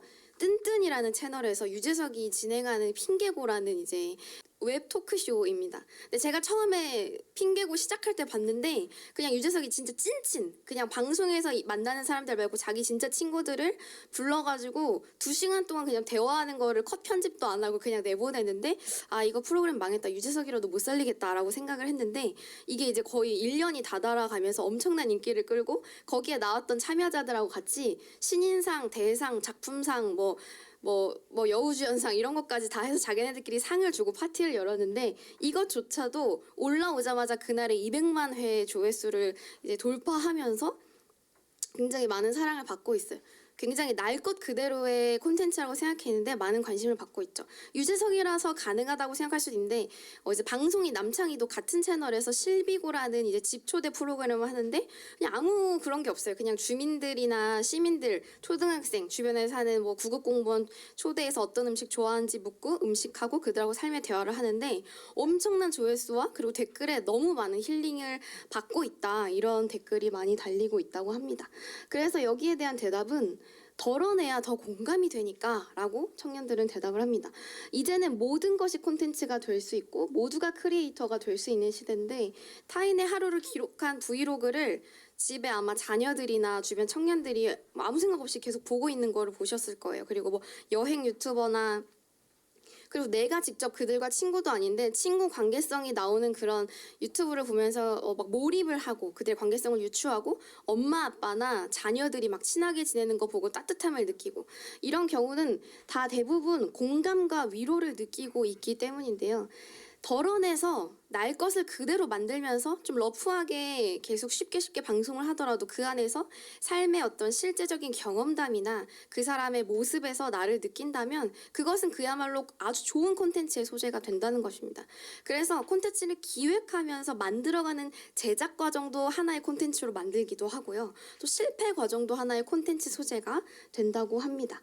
근데 반면 젊은 세대들에게 유튜브는 이런 곳이에요. 날 것 그대로 덜어낼수록 더 편하고 재미있고 나를 보여줄 수 있고 소통할 수 있고 근데 교회는 너무 많은 포장지를 싸고 가야 해요. 실제로 교회에서 이루어지는 예배나 프로그램들을 보면 이제 본질적인 것보다 비본질적이고 형식적인 게 더 중요하게 여겨지다 보니까 그 안에서 소통이 일어날 수 없는 경우가 많이 있습니다. 그래서 이런 말은 조금 어려울 수도 있는데 여러 이제 교회들에서 대형 교회에서 한번 해보고 성공한 프로그램들을 우리 교회도 무조건 해야 된다라는 압박감을 가진 교회들은 자기네 교회 공동체 분위기나 성도 개개인 간의 특성을 고려하지 않고 그거를 막 적용했을 때 좀 더 어그러지는 부분이 있기도 하고요. 또 아무래도 목회자나 리더십들이 말을 하는 경우가 더 많다 보니까 이런 소수 권력과 발화가 있는 곳에서는 아무래도 더 다양한 사람들의 사연이나 정치적 입장이 공유되기 어렵고 그냥 목사님 말씀이 맞지라고 넘어가는 청년 세대가 더 많아져서 오히려 청년 세대들이 유튜브를 통해서 더 감동을 얻고 위로를 얻고 교회에서는 그냥 예배드리고 회개하고 그냥 거기서까지만 끝이라면 교회됨을 잃어가고 있는 아주 위험한 저는 징후라고 생각을 합니다. 짧게 영상을 하나 보고 그 다음 주제로 넘어갈게요. 이게 이제 SNL 코리아 시즌 4에서 한창 MZ 세대의 어떤 희화화를 밀다가 요즘 X 세대를 묘사하는 게 훨씬 더 인기를 끌고 있는데 재밌는 거는 청소년 세대나 청년 세대가 이게 서울 사투리라고 하면서 너무 재밌게 소비를 하고 있다는 거예요. 근데 그들에게는 이게 도저히 향수를 일으키거나 과거를 불러일으키는 그런 콘텐츠가 아님에도 아이들이 열광한다는 것은 분명히 다른 접점이 있다는 것입니다. 세 번째는 이제 그거에 대해서 다시 이야기를 해보려고 하는데 어른들이 물어보죠. 왜 그게 다시 유행해? 요즘 이제 2023년에 좀 패션이나 대중문화 룩을 보면은 Y2K 올드머니 룩, 디토 감성이라는 키워드를 찾을 수 있는데 뭐 세기말 패션이라고 해요. 그래서 막 이렇게 실제로 이제 1900년대 말이나 2000년대 초반에 이런 우리 좀 촌스러워 보이는 지금은 그런 거를 좀 과감하게 입고 요즘 감성이라고 이야기를 하고 올드머니 룩은 이제 서양의 MZ 세대들이 많이 입는다고 하는데 이제 부유층들이 이제 입는 클래식한 그런 옷들을 요즘 우리 또 청년들이 입는다고 하고요. 디토 감성은 뭐 뉴진스 아이돌 뮤직비디오 디토에서 나오는 저화질 감성, 저화질 캠코더 감성이 또 인기가 돼서 턴테이블이나 LP바가 이런 게 되게 많이 인기가 많아지고 폴더폰을 사려고 하는 청소년 세대나 또 이렇게 이해할 수 없는 갑자기 체크무늬나 과거의 옷을 입고 막 좋아하는 향유하는 그런 청소년 세대가 많아졌다고 하는데 부모님 뻘이면 과연 자기네가 한 번도 본 적 없는 건데 왜 하냐 이랬을 때 이거는 추억이 아니라 새로움과 호기심이기 때문입니다. 여기서 보시면은 영국의 복식학자 13페이지 보시면 제임스 레이버라는 사람이 얘기한 건데 레이버의 법칙을 주장했는데요. 유행이 일정 시간이 지나고 또 오래되어서 나와 접점이 없어지면 없어질수록 더 대단하고 미화되고 엄청 좋은 것이라고 느낀다고 합니다. 즉 세기말의 문화를 경험하지도 않았던 청소년 세대가 이렇게 한다는 건 그냥 말 그대로 괜찮아 보이기 때문이에요. 우리가 이제 레트로라고 했을 땐 2011년쯤에 한 복고 유행인데 40, 50대가 이제 향수를 불러일으켰고 그다음 뉴트로는 이제 그다음 이제 한 15년 이후에 응답하라 시리즈와 함께 재점화돼서 20, 30대가 되게 좋아했는데 지금 영트로라고 해서 Y2K 감성은 청소년이나 이제 청년 세대가 좋아해서 전통 재래시장을 찾아가거나 죽어가고 있는 노포 감성 식당 이런 데를 찾아가면서 굉장히 즐긴다고 합니다. 저는 교회에도 이제 이 아이들에게 아무도 옛 것을 살리자라고 이야기하지 않았는데 아이들이 먼저 괜찮아 보이니까 그냥 따라가는 이제 그런 유행이 되었잖아요. 저는 교회에도 이런 일들이 일어날 수 있다고 좀 꿈을 꿔보는데 기성세대가 우리 교회의 전통이 100년이 넘었어 역사를 알아야 돼 하면서 막 머리에 주입한다고 해서 아이들이 우리 교회는 뭐 100년이 넘었어 이렇게 알까요? 전혀 아니죠. 다만 이 우리의 옛 것이나 좋은 것이 우리 신앙에 얼마나 좋은 영향력을 끼치는지 좀 차분하게 가르쳐 줄 수 있어야 되는데 그 안에서는 과거 신앙인들의 헌신이나 무조건적인 복종에 대해서만 이야기한다면 아이들에게 다시 튕겨 나갈 수 있습니다. 근데 이제 여러 가지 교회 전통에서 봤을 때 오감을 자극하고 또 아이들이 느끼기에 새롭게 느끼면서 이것은 영적인 것이다. 이것은 참신한 것이다. 이것은 왠지 나의 신앙에 굉장히 도움이 되는 전통이다. 라고 느낄 만한 것들이 굉장히 많이 있는데 너무나도 한국 장로교 감리교 모든 교단의 이제 예배 형식들이 이것들을 좀 외면하고 따르지 못할 때가 많이 있어서 이것들을 살리면서 아이들과 예배 드릴 때 또 더 재미있는 현상들이 일어날 수 있지 않을까라고 생각을 해봅니다. 여전히 교회나 사회는 모든 세대를 관통하고 있는 문화와 접점이 있습니다. 우리는 그것이 다 없어졌다고 말할 필요가 없고 그것을 어떻게 살리고 아이들에게 더 새롭고 영적인 것으로 다가갈 수 있는지 잘 유산을 보내줄 수 있는 방법을 생각해야 할 것입니다. 마지막 키워드인데요. 오픈형 채팅. 왜 다 거기로 모이는 거야? 우리가 아까 하이퍼 퍼스널리티 초개인화와 또 마이크로 트렌드라고 해서 초미세 트렌드들이 이제 트렌드가 된 이 세대에서 아이들이 당연히 초개인화가 됐으니까 소속감이나 유대감이 없을 것 같지만 지금은 엄청나게 다채로운 커뮤니티에 그 어느 때보다 열심히 참여하고 있는 세대라고 합니다. 채팅형 커뮤니티라고 할 수 있는데요. 과거는 네이버나 다음 카페 아니면 게시판형이라고 해서 뭐 뽐뿌, 뭐 디신, 갤러리 여러 가지가 있었는데 2015년 이후부터 만들어진 카카오 오픈 채팅형이랑 2021년 이후부터 만들어진 네이버 오픈톡이 굉장히 큰 인기와 반응을 얻고 있다고 하는데요. 목적은 비슷해요. 같은 관심사를 가지고 모이는데 운영 방식이나 참여 방식이 다릅니다. 그냥 방을 만들고요. 굉장히 세분화돼 있어요. 그냥 카카오 오픈 이제 톡을 열면 검색을 해요. 뭐 중랑구, 저는 중랑구 주민인데 하면 수십 가지, 수백 가지가 나와요. 중랑구에서 뭐 배드민턴 칠 사람, 뭐 할 사람, 내가 좋아하는 취향과 관심사를 쓰기만 하면 언제든지 입장하고 대신에 빨리 나올 수 있고 또 그 안에서 굉장히 빠른 정보를 주고받을 수 있고 또 같은 관심사를 갖다 보니까 강력하게 연대할 수 있는데 바로 느슨하게 흩어질 수 있는 그런 강력하고 느슨한 유대관계를 가지고 있다고 합니다. 여기가 이제 제가 어제 밤에 들어가 본 그룹 채팅, 카카오 그룹 채팅이고요. 여기는 네이버 오픈톡인데 제 MBTI인 ENFJ를 적었는데 이 밤 되게 새벽 늦은 밤인데도 ENFJ들끼리 막 대화하고 있어. 나 오늘 이런 일이 있었는데 너네가 보기에 ENFJ적인 특성인 것 같아. 그래서 야, 그 사람이 나빴네. 걔가 너무 T라서 그랬나 봐. 이런 대화들이 막 오고 가고 정신병동에도 아침이 와요를 검색하니까 네이버에 그냥 이런 채팅하라고 방이 만들어져서 또 나 너무 힐링됐어. 어떤 장면이 좋았어. 라는 이런 이제 이게 나오는데 굉장히 운영 방식이나 참여 방식이 달라졌다고 보면서 수평적인 구조 안에서 예전에는 게시판에 등업글을 써야 되고 누가 가입시켜줘야 들어갈 수 있는 그런 소수 정예만의 커뮤니티였다면 이제는 완전히 오픈적인 그런 커뮤니티가 되어서 더 느슨하지만 강력한 소속감을 느끼고 있다고 합니다. 개인정보를 오픈하지 않아도 처음 만난 사람들과 내 취향에 대해서 나눌 수 있다는 건 굉장히 좋은 방향성인 것 같아요. 교회는 분명히 교회도 역시 신앙과 예배라는 공통의 관심사를 가지고 모인 공동체지만 이렇게 오픈 채팅처럼 솔직하게 자신을 드러내고 내 취향과 관심사를 이야기하기에는 다양한 제약이 있는데요. 신앙의 단계나 직업이나 사는 동네, 가정 환경에 따라서 드러낼 수 있고 이해받을 수 있는 정도가 다른데 그래서 우리에게는 조금 더 나노 단위로 세분화된 소그룹을 교회에서 좀 만들고 시도할 필요가 있다고 추천을 드리고 싶습니다. 물론 여기에는 많은 인력이 필요해요. 이거 이제 리더십들을 세우는데 교역자들이 다 또 헌신해서 교육해야 되고 또 더 건강한 소그룹을 만들기 위해서 또 온라인이나 오프라인에서 여러 가지 노력을 해야 하지만 그래도 담임 목사님 한 분이 부목사님 몇 명이 여러 사람들의 공감과 소통의 장이 되어주는 것보다는 훨씬 더 대안적인 시도라고 생각을 합니다. 이제 이 네 가지를 함께 관통해 봤을 때 나오는 키워드가 하나 있는데 저는 공감이라고 말씀드리고 싶습니다. 우리는 말 그대로 트렌드가 없는 게 트렌드인 시대에서 살고 있는데 몇 가지 특성만으로 이제 우리가 다 사람들을 파악할 수 없지만 공감이라는 게 근원에 깔려 있으면 그 어떤 세대든 그 어떤 시기든 누구와든 우리는 대화할 수 있고 접점을 만들어낼 수 있다는 겁니다.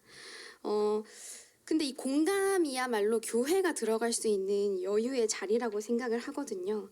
대중이 이끄는 트렌드에 있어서 현재 정답이라고 말할 수 있는 방식이 없듯이 앞으로도 세상은 더 빠르게 변하고 더 다양하게 변할 건데 교회가 그럴 때마다 계속 이런 트렌드 세미나 오면 바로 접속해서 나 또 여기 가서 또 열심히 교회 트렌드 알아서 또 성도들이랑 대화해야 돼 라는 스트레스를 받을 것이 아니라 내가 가지고 있는 공감의 힘으로 어떤 트렌드가 오더라도 나는 흔들리지 않고 유연하게 그것들을 잘 맞이할 수 있어라는 태도가 중요하다는 것입니다. 한창 MZ세대 이야기가 나오기 시작할 때 많은 교회들이 어떻게 하면 떠나려는 청년들의 입맛을 다시 잡을 수 있어요? 교회가 빠르게 변화하는 대중문화에 어떻게 적응할 수 있어요라고 막 스트레스를 받으면서 질문을 주고받았는데 왜 교회가 그런 것들에 대해서 스트레스를 받고 있는지 저는 잘 모르겠어요. 물론 이거에 대해서 스트레스도 안 받는 교회도 많이 있지만 관건은 교회가 무작정 트렌드를 알아내고 따라가려고 하기보다는 그 트렌드 이면에 있는 대중의 열망을 읽어낼 수 있는 방식과 태도가 중요하다고 생각합니다. 또 계속해서 바뀌어가는 것에 무조건적으로 적응하고 입맛을 맞춰준다고 생각하지 마시고 고착화된 틀을 깨고 그것들이 어떻게 바뀌어도 유연하게 잘 내가 받아들이고 또 같이 이야기하고 적절하게 대응할 수 있다는 유연한 태도를 가지고 있다면 지금이라도 그리고 우리가 교회에서 MG 대상화거리는 그런 부르짖는 일들을 멈추고 이 시대를 관통하고 있는 공감 지수를 높이기 위해 노력한다면 교회가 잘하는 공감을 훌륭하게 2024년에도 해낼 수 있으리라 생각됩니다. 이상입니다. 올해 2024년 한국교회 트렌드라고 하는 책으로 또 굉장히 센세이션한 반응을 또 불러일으키고 있는데 또 그 책의 대표 저자이시기도 하신 우리 지용근 대표님 나오셔서 따끈따끈하고 또 굉장히 중요한 엑기스만 뽑아서 이렇게 발표를 해주시게 되었습니다. 통계로 보는 2024년 한국교회 발표해 주시겠습니다. 네, 반갑습니다. 목회데이터 연구소 지용군입니다. 저희가 이제 올해 2024 책을 내면서 올해 그 몇 가지 조사를 좀 했는데 그 내용 중심으로 해서 올 한 해 동안 한국계가 어떻게 변화되고 있는지, 특히 이제 코로나 이후에 한국계가 어떻게 변화되고 있는지 그거 좀 잠깐 설명드리고 그러면 내년도는 저희들 판단에 한국계가 이렇게 좀 변하겠다, 이쪽으로 가겠다, 뭐 이런 예상들이 좀 나올 수 있잖아요. 그런 것들 좀 같이 설명을 좀 드리겠습니다. 네, 한국 갤럽 데이터인데 왼쪽에 만 19세 이상 우리나라 성인 남녀 그 여론조사 결과예요. 그러니까 종교인 분포를 좀 보면 2014년도에는 종교인하고 무종교인하고 5대 5였는데 22년 말 데이터인데 저게 60, 그러니까 무종교인이 50에서 63으로 한 8년 사이 늘었어요. 그죠? 그러니까 이 정도 되면은 탈종교 속도가 굉장히 빠르다. 지금 현재 우리나라가 지금 22년도가 그렇고 23년도 때 다음 주에 갤럽 데이터 나옵니다. 그 데이터 보면 다시 또 좀 어떻게 변한지 알 수 있겠지만 한 지금 8년 사이 한 50에서 60선 13% 정도가 13% 포인트가 더 올랐으니까 지금 확실히 지금 한국 사회는 탈종교화 속도가 굉장히 아주 빠르다 이렇게 좀 나올 수 있고요. 그다음에 이제 오른쪽 그래프는 20, 30대 젊은 사람들 같은 경우는 뭐 종교인 비율이 한 19%, 24%밖에 안 되니까 지금 현재 불교인 20, 30대 불교 믿는 사람들이 한 4%밖에 안 돼요. 4%, 5%밖에 안 돼서 불교는 굉장히 좀 어렵죠, 사실은. 네, 지금 하여튼 전 세대적으로 특히 그 20대, 30대, 한 40대까지도 종교인이 이렇게 많지 않은 그런 상황에 있습니다. 개신교만 보면은 개신교는 이 한목캡 데이터인데 2012년도에는 개신교 인구 비율이 전 국민 중에서 만 19세 이상으로 봤을 때 어른 기준으로 봤을 때는 22%였어요. 그 사이 이제 2015년 인구 센서스 데이터가 나왔는데 2015년이 센서스 데이터가 19% 이렇게 나올 것입니다. 그러니까 20에서 한 19% 줄고 그다음에 또 22년도 작년 말 기준으로 보니까 15% 줄었어요. 그러니까 10년 사이에 보니까 한 7% 포인트가 빠졌으니까 네, 여기 보면 이제 저 그래프를 직선을 딱 그으면 그러니까 같은 길로 내려가면은 앞으로 10년 뒤에 추정치를 하면 저게 한 10%가 돼요. 그 정도로 많이 가파르게 떨어질 것이다 보는 거고. 그다음 오른쪽 그래프는 그 가난성도 얘기입니다. 2012년도에 10.5%였는데 22년도에 보니까 29%로 굉장히 많이 올랐어요. 그러니까 지금 현재 크리스찬 10명 중에서 3명 정도는 교회를 안 다니는 사람이니까 이것도 마찬가지로 만약에 직선을 같은 기울기로 올라간다고 하면 앞으로 10년 뒤에는 몇 퍼센트가 될 거냐 하면은 하여튼 수식적으로는 산술적으로는 50%까지 올라가요. 그러니까 앞으로 10년 뒤에 가난성도가 50%가 될 것이다. 이게 말이 안 되잖아요. 뭐 진짜 상식적이지 않죠. 어떻게 전체 크리스찬 중에 절반의 교회를 한다니까. 물론 저 생각도 이렇게까지는 안 갈 텐데 여러 가지 변수들이 있으니까. 근데 한국 교회가 지금 2020년 이후로 그 코로나 때 정말 뭐 아마 우리나라 사회적 주체 중에서 가장 큰 타격을 받지 않을까 싶을 정도인데 교회가 큰 충격을 받았기 때문에 그래서 좀 많이 하락이 됐지만 다시 또 각 교회들이 몸부림치는 교회들도 많고 하기 때문에 이렇게까지는 빠지지 않겠지만 특히 이제 오른쪽에 가난성도는 계속해서 올라갈 것 같긴 합니다. 특히 이제 지금 교회학교 학생들, 그러니까 10대 청소년들 같은 경우는 신앙생활을 잘 못하고 있어서 어른보다 훨씬 못하죠. 그런 측면에서 지금은 다 가족 종교화 시대이기 때문에 부모의 종교하고 자녀의 종교랑 거의 똑같잖아요. 지금 교회학교 다니는 아이들 중에서 부모가 교회 안 다니는 애들 한 10%밖에 안 돼요. 이렇게 되는데 그러면 이제 이들이 어른이 되면은 부모의 신앙을 이어받긴 하겠지만 그렇지만 교회를 안 다니는 가난성도가 될 가능성이 되게 높아요. 사실은 그런 추세로 본다면 그러니까 앞으로 점점 더 가난성도 올라갈 텐데 앞으로 10년 뒤에 50%까지는 안 되겠지만 어쨌든 지금 현재 한 29% 저희가 이번에 재보니까 한 26%도 나왔는데 하여튼 29% 20% 후반 나오고 있습니다. 그래서 지속적으로 올라갈 것이다 보고 이거는 미국 쪽 우리가 미국을 쫓아가는 게 유럽을 쫓아가고 있다. 유럽이 지금 가난성도가 한 69%가 되거든요. 그 정도 높으니까 그래서 유럽 쫓아가는 것 같다 이렇게 좀 보이고 있습니다. 그다음에 또 하나는 오른쪽 그래프는 그 이게 지금 그럼 도대체 개신교인이 계속 빠지니까 이탈되니까 누가 빠지냐를 보면 20대 30 우리가 보통 얘기할 때 20, 30대 젊은 사람들이 교회를 떠나간다 그러지만 여기서 보면은 40대까지도 떠나가요. 40대까지도. 이 40대가 어떤 제가 그 목회자들 강의를 해보면 꼭 이 질문을 해봐요. 목사님 교회 중에서 그 40대 장로가 있냐고 물어보면 그런 손 들라고 하면 아무도 손 안 들어요. 저 거의 없어요.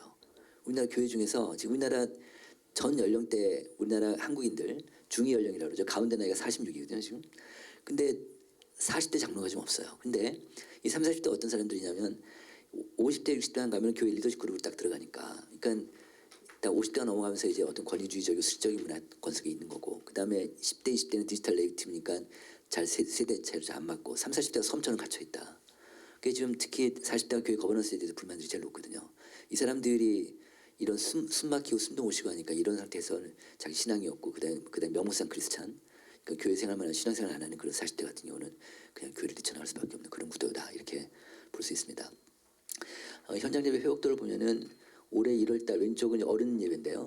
올해 1월달에 85%까지 회복 전국 평균입니다. 그다음에 5월달은 86이니까 그래도 15% 정도 교인들은 이제 뭐 어떻게 보면은 그 없어진 상태에서 다시 시작하는 거고 그리고 그다음에 1월달이나 5월달이나 거의 비슷하잖아요. 그러니까 이거는 더 이상 회복이 안 된다. 그러니까 한 15% 정도 없어진 상태 다시 시작한다 이렇게 보시면 될 것 같고 그다음에 이제 오른쪽은 교회 학교 문제 아이들인데 이거는 1월 달은 71%까지 회복이 되고 5월 달에 79%가 회복이 돼서 그래도 이제 어른보다는 아이들이 좀 덜 회복이 됐다. 그 교회 학교가 그렇게 볼 수 있습니다.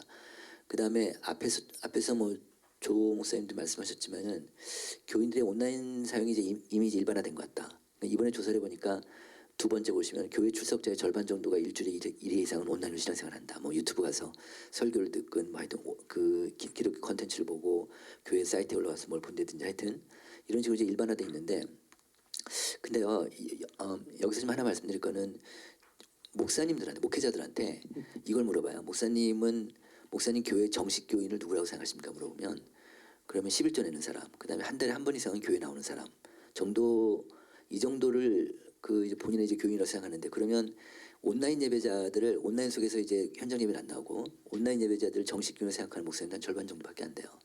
그러니까 반 정도밖에 안 되는데 이 3번을 보시면 나는 온라인으로 예배드려도 이거 온라인 예배자한테 물어본 거 이건 지난해 조사한 건데요. 나는 온라인으로 예배드려도 교회 공동체의 일원이라는 생각이 든다가 82%예요. 그러니까 그다음에 또 네 번째는 내가 온라인 예배 참여할 때 우리 교회 목사님의 보살핌을 받고 있다고 느낀다도 53%나 되고 이걸 보면 온라인 예배자들은 교회 끈을 놓고 싶지 않은 게 확실해요. 그런데 교회에서 먼저 끈을 놓으려고 하면 안 되니까. 그러니까 근데 온라인 예배자들하고 현장 예배자들하고 큰 차이점 중에 하나는 현장 예배자들은 신앙을 그래도 유지하려고 하는데 온라인 예배자는 신앙이 다 떨어진 거죠. 본인 스스로 이렇게 얘기한단 말이에요. 그러니까 교회에서는 이제 온라인 예배자들을 어느 정도 인정하고 그 상태 인정 어떻게 신앙을 끌어올릴 건가를 좀 고민하셔야 될 것 같다는 그런 생각이 듭니다. 그 7번 보시면은 새로운 온라인 프로그램 서비스 제공할 때 이용 의향이 있느냐 그랬더니 그 본인이 출석하는 교회에서 한 73%가 나왔어요. 그러니까 꽤 높잖아요. 그러니까 교인들은 교회에서 온라인 서비스를 해주면 자기 이용하겠다는 의향이 높은 거죠. 이걸 어떻게 생각하면 되냐면 제가 볼 땐 이래요. 그러니까 지금은 이제 교회가 지금 수축 시대다, 뭐 하락하는 분야니까 만약에 어느 산업에서 어느 인더스트리에서 그 신규 시장이 창출이 안 되고 그러니까 시장 확대가 안 되고 그 계속 시장 그 고객 이탈이 되고 시장이 줄어들면 어떤 현상이 나타나냐면 과거보다 그러니까 그 이전보다 그러니까 시장 성장기보다 이 브랜드 간의 뺏고 뺏기는 경쟁이 굉장히 치열해요. 그럴 거 아니에요, 그죠? 그러니까 교회가 지금 교회로 본다면 교회가 지금 하락 분야니까 하락 산업이니까 어떻게 보면 이럴 때는요 수평 이동이 되게 심해질 수밖에 없어요. 그러니까 더 이 안에서 양화되는 거죠. 말하자면 수평 이동이 심해지는데 그럴 때 저는 이게 7번 저게 되게 의미가 있다. 그러니까 함의가 있어요. 저게 무슨 얘기냐면 어떤 목사님은 예를 들어서 나는 우리 교회는 오프라인이 중요하고 현장 예배가 중요한 거야. 온라인은 안 해. 이런 교회도 있잖아요. 근데 이건 좋은데 그 아까 얘기처럼 명무상 크리스찬들 그 교회 안에 한 40%가 있단 말이에요. 이 사람들은 좀이라도 온라인 쪽으로 좀 많이 관심 있는 사람들은 온라인 서비스하는 교회로 갈 수밖에 없어요. 그렇게 된다고요. 그러니까 교인을 뺏길 염려가 있다는 거예요. 그런 측면에서 좀 생각하셔야겠다는 거고요. 그다음에 이건 이제 그 사역 회복도인데 헌금이 이게 빨간 거가 지금 올해 5월달 조사한 거예요. 올해 트렌드 조사한 건데 헌금 회복도가 지금 91%예요. 그러니까 그래도 다른 사역보다는 회복도가 많이 됐는데 평균이. 근데 우리나라 이게 지금 2019년 그 코로나 이전 대비니까 우리나라 국민들의 실질소득은 다 올랐는데 헌금은 한 10% 떨어진 거예요. 저는 이게 어떤 한국계 어떤 인사이트가 있냐면 지금 이제 그 교인들도 떨어져 나가고 헌금이 준다는 거잖아요.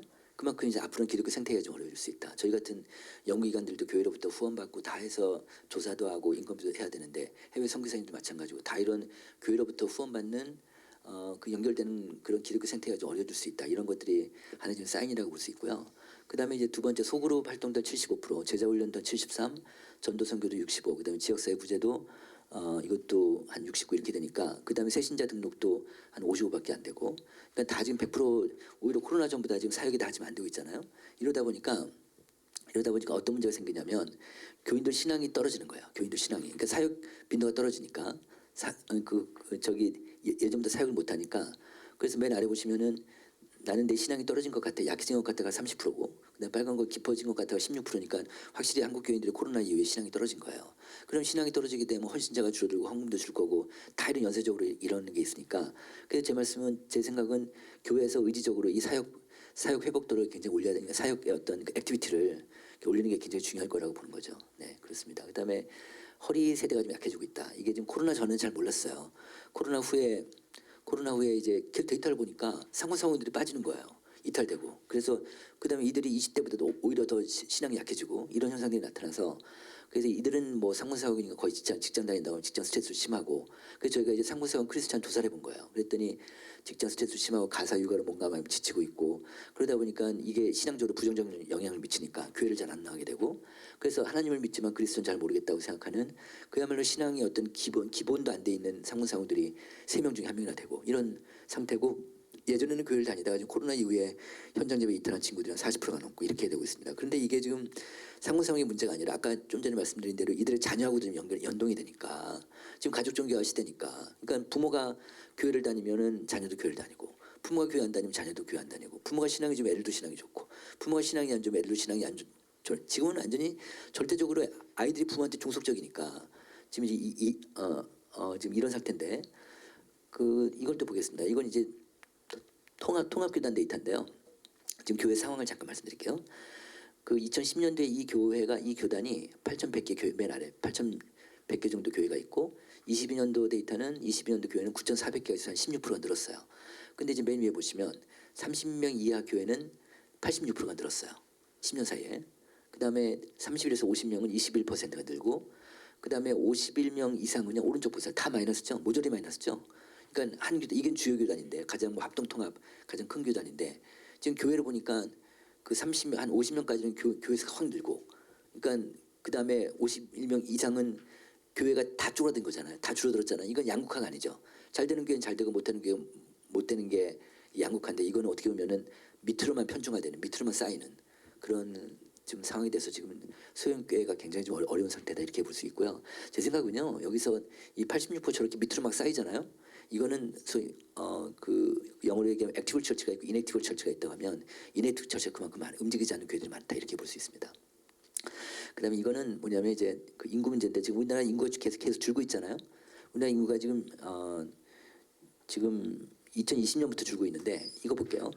23년도 올해 1월달 우리나라 총 인구가 5,170만 명이었어요. 근데 앞으로 10년 뒤 지난주에 발표한 자료입니다. 지난주에 12월 14일 날 발표한 우리나라 미래 인구 추계 발표가 됐는데, 그때 2033년 앞으로 10년 뒤가 5,100명으로 추계가 돼요. 그러니까 한 70만 명 정도 주니까 서울에 뭐 1개구 2개구 정도 주는 것밖에 안 되죠. 그러니까 우리가 맨날 인구 감소 그러는데, 실제로 앞으로 10년 뒤하고 지금하고 비교해 보면 그렇게 인구가 많이 안 줄어요. 줄긴 하지만 한 70만 명밖에 안 주니까. 그런데 문제는 구조가 바뀐다. 구조가 0세부터 14세까지는 34%가 줄어들어요. 그러니까 가만히 놔둬도 주일학교 아이들이 앞으로 10년 뒤에는 34% 주는 거죠. 그다음에 65세 이상 노인들은 51%가 늘어요. 야, 진짜 많이 늘죠. 요 10년 사이에 노인들이 그렇게 많이 드는 거예요.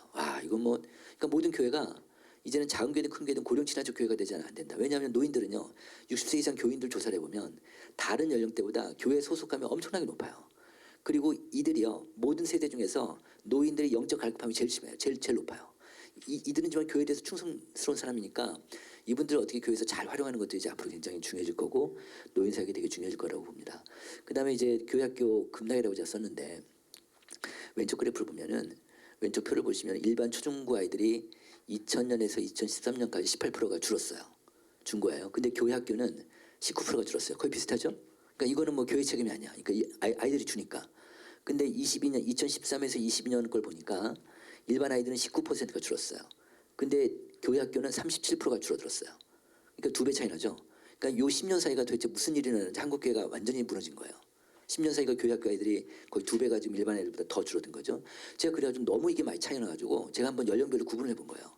구분을 해봤더니 오른쪽으로 한번 나눠봤더니 0세부터 6세까지는 영아부 유치부 아이들이잖아요. 일반 아이들은 32%가 줄어들었는데 교회는 42%가 줄어들었어요.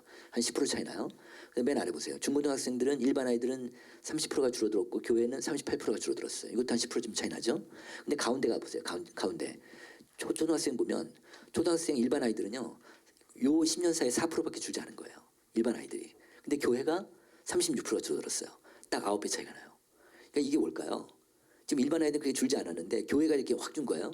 이거는 얘네들의 문제일까요? 초등학교들이 뭐 교회를 알면 얼마나 알고 뭐 영적이 얼마나 영적이겠어요. 다 부모가 가르쳐서는 갈 거 아닙니까? 부모의 영향 아에서 애들이 교회를 갈 텐데, 이거 뭐냐면 이 데이터만 보면 한국 교회가 그동안 초등학교 아이들의 부모들이라면 다 상고사공들일 텐데 상고사공 이들의 부모를 관리를 못한 거예요. 그죠? 이들의 부모를 신앙적으로 케어 못하고 돌보지 않고 그냥 방치하는 거예요. 그러다 보니까 이런 현상이 나타났다 이렇게 볼 수 있습니다. 자, 그다음에 이제 제가 계속 강의를 하니까 이제 뭐 교회에서 뭐 강의 제가 보통 이제 교회에서 초청을 받아서 강의를 가면 그러면 보통 강의하기 전에 목사님하고 한 20-30분 대화를 하잖아요. 그게 저한테는 정말 도움이 많이 돼요. 이분들 현장 얘기를 들으니까. 근데 목회자들 또 그룹에서 또 강의가 끝나면 또 이분들하고 대화하면서 제가 참 많이 그런 감을 좀 많이 얻게 되는데 그러면 저희 데이터도 보면서 그러면서 제가 생각하는 내년도 한국교회가 이렇게 갈 것이다 라는 게 이건 제 개인적인 주관적인 판단일 수도 있습니다. 그걸 한번 몇 가지 말씀드려보면 일단 한국교회가 적극적으로 앞으로 좀 지금보다는 좀 더 많이 좀 열심을 갖고 열정을 갖고 조금 더 전개해 나갈 거라고 보는 게 저는 이 세 가지 정도 생각했습니다. 하나 뭐냐면 소그룹 사역. 목회자들한테 향후 성장 가능성이 있는 교회가 8가지 교회 유형을 주고 뭐 전도를 잘하는 교회, 목사님 설교가 좋은 교회, 말씀이 좋은 교회, 하여튼 이런 식으로 이렇게 해서 그다음 은혜가 있는 교회 여러 가지로 해가 8개 가지 유형을 다 보여준 다음에 목사님들한테 이 중에서 앞으로 성장 가능성이 가장 높은 교회가 무엇입니까? 물어보면요. 압도적으로 1위가 소그룹이 잘 되는 교회예요. 목사님들이 이렇게 생각하는 거예요. 그러니까 이게 전국에 500명 조사했는데 서로 모르는 사람들이죠. 다시 얘기하면 작은 교회, 큰 교회 각 지역별로 골고루 500명의 목회자들 뽑았더니 이 목회자들의 한국교회 지금 현재 담임 목사들의 집단 지성이 나온 게 말하자면 소그룹이다 이렇게 볼 수 있고요. 두 번째는 이제 각 교회마다 상무사원들이 좀 하는 교회들이 많아졌습니다. 지금 현재 상무사원 모임이 있는 교회가 40% 되는데 점차 늘어나는데 지금 상무사원만이 특징이 하나 있어요. 상무사원 사역을 잘하는 교회들은 어떨까요? 교회 학교가 많을 거 아니에요. 아이들이 바글바글 할 거 아니에요. 또 하나 현상이 있어요. 상무사원이 잘하면은요 잘 되는 교회가 상무사원이 몰려들어요. 수평이동이 돼요. 그쪽에서. 그러니까 상무사원은 정말 빼앗겨 잘 되는 대로 그렇게 돼버리더라고요. 그런 현상들이 곳곳에서 벌어지고 있어서 앞으로 이제 한국교회가 상무사원 사역들이 앞으로 계속 좀 이쪽으로 많이 갈 것이라고 보고 있고 그다음에 또 하나는 이제 워낙 노인들이 많아지니까 이제 고령교회인 사역을 등한시해서는 안 되겠다. 예를 들어 어느 교회는 보통 은퇴 나이가 70이잖아요. 그럼 70이면 다 손 놓잖아요. 보통의 교회들이. 근데 이 교회는 노인들이 많으니까 목사님이 이제 의사결정을 해가지고 그냥 70대는 은퇴를 하더라도 사역을 다 맡긴 거예요. 사역을 똑같이 사역 팀장하고 다 하게 한 거예요. 이 교회가. 그랬더니 어떤 70대 노인 교인께서 자기 생명보험을 5억짜리 생명보험인데 그 수혜자를 교회를 바꿔버렸어요. 그런 교회도 있어요. 그러니까 어떻게 유산 기부를 한 거죠. 말하자면. 그러니까 앞으로는 이제 이런 것들이 되게 중요해질 수 있겠다. 그래서 고령교인 사역이 앞으로 중요해질 거고 이제 각 교회마다 있는 게 눈에 띄니까 이제 깨이니까 이런 쪽으로 많이 갈 것이라고 본 거고 아직까지는 좀 이쪽으로 가야 되는지 못 가는 소극적인 게 바로 두 가지 한번 생각해봤는데 교회 학교 문제. 그러니까 목회자들이나 교회 리더분들 다음 세대 말은 하지만 참 이게 조 교수님이 말씀하셨나요? 그 교회 예산이 신앙 고백이라고. 예산을 보면 안 그런 거예요. 예산을 보면 진짜 뭐 1%, 2%, 3%밖에 안 되고 이렇게 되다 보니까 아직까지는 외치긴 하지만 행동까지는 아직이라는 생각이 들었고 그다음에 이제는 그 교회 거버넌스를 건드리지 않으면 한국교회가 반등하기는 쉽지 않을 텐데 그래서 저희 생각에는 목회자들은 이 문제에 대해서 좀 건드리고 싶은데 워낙 저항감이 심하니까 아직까지는 문화적으로 그래서 이 이슈들이 있지만 아직까지는 소극적이다. 그래서 그러니까 저는 이렇게 보는 거예요. 여기 오른쪽에 수평이동이 심해진다 두 개 써는 인워드 아웃워드라고 그랬잖아요. 그러니까 저 위에 적극적인 저 세 가지 사역을 잘하는 교회들이 결국은 수평이동은 이쪽 교회로 많이 갈 것이다. 사람들이 그럴 거고 이쪽이 잘 안 되는 교회들은 빠져나갈 것이다. 이렇게 좀 보고 있습니다. 네. 그런 현상들이 좀 내년에 좀 되지 않을까. 그리고 양극화가 좀 가속이 될 거고 특히 이제 어느 한 사역에 소그룹은 소그룹, 다음 세대는 다음 세대 이런 식으로 사역에 특화된 교회들이 성장할 것 같다. 이렇게 좀 보고 있습니다. 여기까지 마치겠습니다. 감사합니다. 네. 저희들이 지금 15분씩 시간이 많지 않아서 발제를 했는데도 불구하고 벌써 시간이 많이 흘렀네요. 이게 아마 오신 분들 기자분들도 계시고 또 교회의 미래에 대해서 관심이 있으신 평신도 분들도 많이 오셨는데 오늘 발표를 들으셨는데요.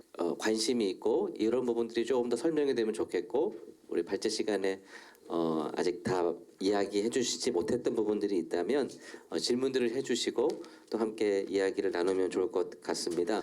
결과적으로 보면 이른바 3040의 문제들 얘기를 했잖아요.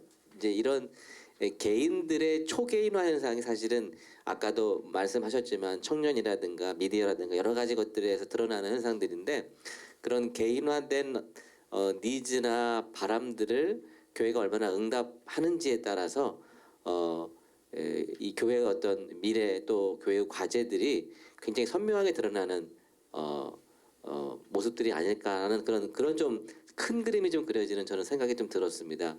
네, 안녕하세요. 저는 CTS에서 일하고 있는 백승국이라고 합니다. 오늘 배지하신 분들 잘 들었고 좋은 배움의 시간이었습니다. 한 가지 질문 드리고 싶은 것은 물론 뭐 이게 그 오늘 주제에 합하는지 모르겠지만 기독교 문화라고 했을 때 기독교 문화의 트렌드는 무엇인가? 그러니까 지금 많이 말씀하시는 부분들은 일반 문화 영역, 뭐 그것이 IT 영역이든 어떤 엔터테인먼트 영역이든 이런 부분들에 대한 말씀 많이 하셨는데 실제 지금 교회 안에서 일어나고 있거나 아니면 기독교 안에서 일어나고 있는 어떤 문화적 현상에 대한 어떤 트렌드 이런 것들에 대한 현상들이 일어나고 있는가에 대한 부분에 대해서도 좀 듣고 싶은 마음이 있는데 임준 연구원이 답하실 수 있겠습니까?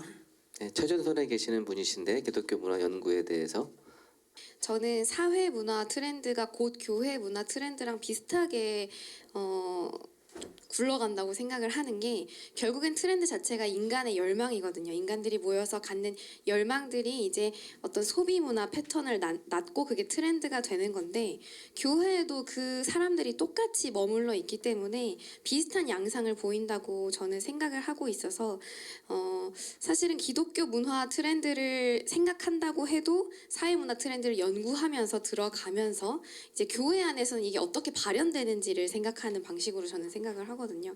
사실 제가 아까 말한 청소년 아이들, 청년 아이들 교회 안에서 똑같이 저렇게 생각하고 행동하고 말하고 그래서 교회를 이탈하고 있는 거거든요. 또 그것에 대해서 같이 문제점을 느끼는 청소년 사역자들이나 청년 사역자들이 조금 더 다른 방식의 소통과 프로그램들을 만들어 나가고 있어서 그런 기독교 안에서 좀 요즘 교회 안에서도 그런 물결과 문화가 있구나 정도로만 파악을 하고 있어서 이렇게 분류해서 저는 느끼고 있지 못해가지고 아마도 그 2024년도 이제 그 한국교회 트렌드라고 한 책이 나와서 거기서 이제 한국교회를 예측하는 책들이 나왔죠. 우리 이제 지용근 대표님도 이제 책 대표 저자로 글을 쓰셨는데요. 큰 흐름이라고 할까요? 기독교 문화의 흐름, 또 기독교 교회 안에 사실은 이제 중요한 흐름 중에 하나가 이제 교회 거버넌스가 또 중요한 저는 그 사회와 대별되는 교회의 어떤 흐름의 어떤 리트머스 척도가 될 거라고 보여지는데 사실 그런 부분들은 우리가 생각하는 것만큼 한국 사회와 문화의 변화만큼 교회가 많은 부분이 지체되는 게 사실이거든요. 그런 부분들은 저도 이제 오랜 동안 이쪽 관련된 흐름들을 보면서 한국 교회의 가장 큰 흐름 중에 문제점 중에 하나는 사회와의 어떤 격차 문제가 여전히 발생하고 있고 말씀하신 대로 한국 사회가 이렇게 초개인화되어 가고 있는 상황 가운데 거기에 맞춰서 발빠르게 움직이는 교회들은 그나마 이제 그런 변화들에 빠르게 대응하고 교회가 소통하면서 이런 위기들을 잘 극복해 나가는 거라면 그렇지 못한 교회들은 여전히 이제 큰 갭을 느끼면서 젊은 세대들이 급격하게 이탈이 빨라지는 또 그런 모습들을 보게 되는 것 같은데요. 제 대표님 그 어떤 변화라고 할까요? 이런 부분들을 어떻게 큰 그림을 보시는지 한번 말씀해 주시면 좋을 것 같습니다. 작년도 하고 이제 올해하고 이렇게 쭉 흐름을 보면 그 실제 목회자들이 교인들이 이게 주는 게 보이니까 특히 코로나 이후에 우리가 어떻게 해야 되지? 그러니까 뭐 교회 리더분들이 그럼 우리가 어떻게 해야 되지? 뭐 이런 고민을 좀 하실 거 아니에요? 이제 이거 왜 그런 거지? 이렇게 그러니까 우리의 문제를 인식하는 건데 저희가 이제 이번 책에서도 얘기했지만 패러다임 시프트가 된다. 그러니까 패러다임을 바꿔야 되는데 패러다임을 바꾼다는 얘기는 만약에 체인지라는 단어가 있고 그러니까 체인지라는 단어 트랜스미션이 있다면 체인지는 이전으로 돌아갈 수 있지만 트랜스미션은 못 돌아간다. 다시 얘기하면 변화는 돌아갈 수 있어서 전환은 못 돌아간다. 지금 전환의 시대다. 그러면 나의 리더십이 바뀌어야 되고 그러니까 이런 인식 그러니까 이제는 우리가 패러다임을 바꾸지 않으면 교회가 생존하기 어렵겠구나라는 인식은 어느 정도 좀 형성이 된 것 같아요. 왜냐하면 교회가 어쨌든 안 되니까 어려워지니까 그런 인식이 있지만 기존에 몇십 년 동안 정말 오랫동안 굳어온 이 교회 문화 좀 전에 목사님 얘기했듯이 그 교회 이런 그 의사결정 구조라든지 교회 문화 그다음 20, 30대 젊은 사람들이 정말 숨막혀하는 이런 문화들을 고쳐야 되는 건 알지만 실행하기 너무 어려운 상태인데 근데 제 느낌이 어떠냐면요. 올해 들어서 어떤 느낌을 받냐면 이건 뭐 숫자가 있는 건 아니고 교회 안에서 이 스트러글링이라고 그럴까요? 이제는 좀 서로 좀 충돌한다는 느낌이 드는 거예요. 그러니까 좀 이겨내려고 이거를 좀 어떻게 좀 바꿔야 된다. 근데 아직은 아니다라든지 하여튼 이 안에서의 어떤 갈등과 이 안에서 어떻게 이겨내려고 하는 그런 움직임들은 좀 보인다는 느낌이 들어요. 앞으로 몇 년이 걸릴지 모르겠지, 얼마나 걸릴지 모르겠지만 이런 것들은 뭐 그 통계로 보이지는 않겠지만 하여튼 이런 사인들은 좀 느낌이 와요. 예, 그래서 교회가 그냥 무너지지 않을 것이다. 왜냐하면 지금은 이제 뭐 이것도 하는 그 안에서의 그 안에 문화를 계속 바꿔야 되는 거니까. 그러니까 일반 이게 비본질적인 건 얼마든지 바꿀 수 있으니까 우리가. 그래서 이런 것들은 사회 문화의 격차를 좁히는 것이 결국은 왜냐하면 이제 예를 들어서 기업들은 지금 우리가 직장인 조사를 해보면요, 우리 이게 중소기업이든 대기업이든 상관없이 거의 비슷해요. 이제는 무슨 얘기냐면 기업 문화가 공정하고 소통 잘하고 상하한 게 별로 없어지고 이런 문화들이 직장인들을 인식을 하거든요. 근데 일주일 내내 거기서 일하다가 교회 오면 숨이 막히는 거예요. 똑같은 사람들인데. 그러니까 이런 것들이 이제 교회에서도 좀 인지하고 있다. 인지하기 시작했다. 이 정도는 제 느낌이 좀 있습니다. 근데 조 교수님은 아까 좀 긍정적으로 변화를 좀 보신다고 생각을 말씀하셨는데 조 교수님 보시기에는 좀 어떠신지? 지금 목회자들 이렇게 쭉 만나보면 교회 상황도 그렇고 다들 잽을 날려보고 있는 상황입니다. 어떻게 흘러갈지 모르기 때문에 예전 같으면 이제 목회자의 가장 그 목회에 있어서 리더십이 있다 그러는 사람들은 추진력이거든요. 자기가 뜻하는 바를 정해놓고 교회를 어떻게 끌고 갈까 이거가 이제 관건이었는데 코로나가 딱 지나고 나니까 쉽게 못 벌리는 거예요. 벌렸다가 안 쫓아오면 목회가 이제 무너지는 거거든요. 그래서 계속 지금 이제 이렇게도 한번 해봤는데 안 쫓아와요. 이렇게도 안 쫓아오고 그러니까 지금 다들 간을 보고 있는 상황입니다. 뭘 해볼 수가 없는 거예요. 누가 앞장서 가지고 저렇게 하면 되더라 할 수 있는 그게 없는 거죠. 그러다 보니까 이제 예전 같으면은 벌써 이 정도 되면은 목회 프로그램이 나올 때가 지났거든요. 제자 훈련을 한다든가 뭘 한다든가 뭐 이런 목회 프로그램이 나와야 되는데 그게 안 나와요. 가능성이 없어요. 예전에 뭔가를 터트려 가지고 교인이 뭐 10% 20% 이렇게 쫓아오면 그거 가지고 추진력 얻어서 가는 건데 그게 안 되다 보니까 이제 교회에서 뭘 시작을 못 해요. 그래서 오히려 교회가 가장 기본적인 거 외에 일을 못 벌입니다. 주일 예배, 수요 예배, 금요 예배, 새벽 예배도 그렇게까지는 안 나오고 이런 것들이 지금 이제 점점 어렵고 그러다 보니까 이제 방법이 단일 기도회가 나오는 거예요. 가장 안전한 방법, 사람들에게 검증된 유일한 방법. 거기에 막 확 몰려가는 거죠. 이게 지금 할 수 있는 어떤 검증된 하나의 방법이기 때문에 그래서 앞으로 뭘 예전처럼 그렇게 많이 벌릴 방법은 없을 것 같아요. 옛날 같으면은 이제 제가 큰 교회 협동 목사 할 때 이제 그 컨설팅하면서 조사를 했는데 우리 교회 특징이 뭐냐? 이 큰 교회의 특징이 뭐냐 그랬더니 쇼핑센터 같다. 엄마들 쇼핑센터 가면 아이들 맡기는 데도 있고 문화교실도 있고 쇼핑도 하고 밥 먹고 커피 마시고 이게 한 장소에서 모든 걸 할 수 있는데 교회 오면 이게 다 된다. 기도해도 되고 밥도 먹고 뭐 차 마실 때도 있고 뭐도 있고 다 있는데 이제 그런 방법들 그렇게 교회 집중력이 그 정도까지는 안 올 것 같다는 거예요. 그러면 이제 방법이 새롭게 생각을 해볼 게 뭐냐면 목회자가 낮추는 수밖에 없어요. 옛날에 좋은 교인 그럼 아까 교회 그럴 때 11조 되는 성도다 뭐 이랬는데 그런 기대를 못 하는 거죠. 그러니까 이게 뭐냐면 제가 몇 번 얘기했는데 지표를 낮추는 수밖에 없어요. 이게 그 수업을 하면 저는 수업을 하잖아요. 수업하면 교육 목표 이 수업을 받고 나면 이 사람이 어떤 사람이 될 거다 이런 교육 목표 이렇게 지표가 있잖아요. 이 지표를 이제 낮춰야죠. 옛날에 이런 예가 맞는지 모르겠는데 옛날에 장로가 된다 그러면은 새벽 예배 참석해야 되고 11조 내야 되고 뭐 해야 되고 이렇게 지표가 있잖아요. 이게 좋은 교인인데 요즘 그런 거 안 쫓아온다 이 말이에요. 그러면은 교육 목표를 낮춰야죠. 자꾸 자기가 지표를 높여놓고서는 저 사람들 왜 못 쫓아와? 신앙이 잘못됐어. 이거를 책망을 할 게 아니라 낮춰서 거기에 맞춰야죠. 예를 들어서 온라인 예배 드리는 사람 전 죄인이야라고 지정을 할 게 아니라 그럼 거기에 맞춘 프로그램들이 나와야 되는. 이게 지금 아마 관건이 되지 않을까 싶고 현재 이런 지표는 꽤 많이 내려오지 않았는가라는 생각이 들기도 합니다. 네, 여기서 부연 설명 좀 하나 하자면 저희 연구소가 계속 주장해 좀 강조해서 그런지 몰라도 요즘 들어서 저한테 개인적으로 연락 오는 목회자들이 꽤 있어요. 우리 교인이 40명인데 소그룹으로 다 묶고 싶다. 소그룹으로 승부를 걸고 싶다. 좀 도와달라. 우리 교회가 500명인데 소그룹으로 좀 가고 싶은데 도와달라. 이런 목사님들이 꽤 많이 나오고 있거든요. 그러니까 아까 제가 그 목회자 이번 트렌드 조사 때 목회자 조사해 보니까 8가지 교회 유형 중에서 앞으로 성장 가능성이 가장 높은 교회가 소그룹이라는 게 압도적으로 높게 나왔어요. 그러니까 목회자들이 이제 그 정도를 인식하고 있는데 이제는 좀 소그룹을 좀 가고 싶어하는 목회자들이 꽤 생기고 있다는 그런 느낌을 좀 받고 있습니다. 네. 예, 뭐 말씀하신 대로 이른바 초개인화라고 하는 것들이 굉장한 어떤 이 교회 안에 어떤 변화들로 조금씩 나타나고 있는 건 아닐까 생각이 드는데요.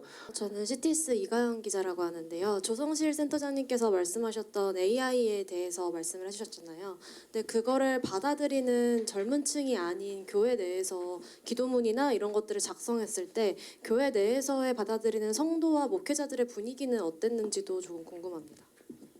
그 통계는 지난 11월에 먼저 미국에서 바나그룹에서 설문 통계 조사가 나왔거든요.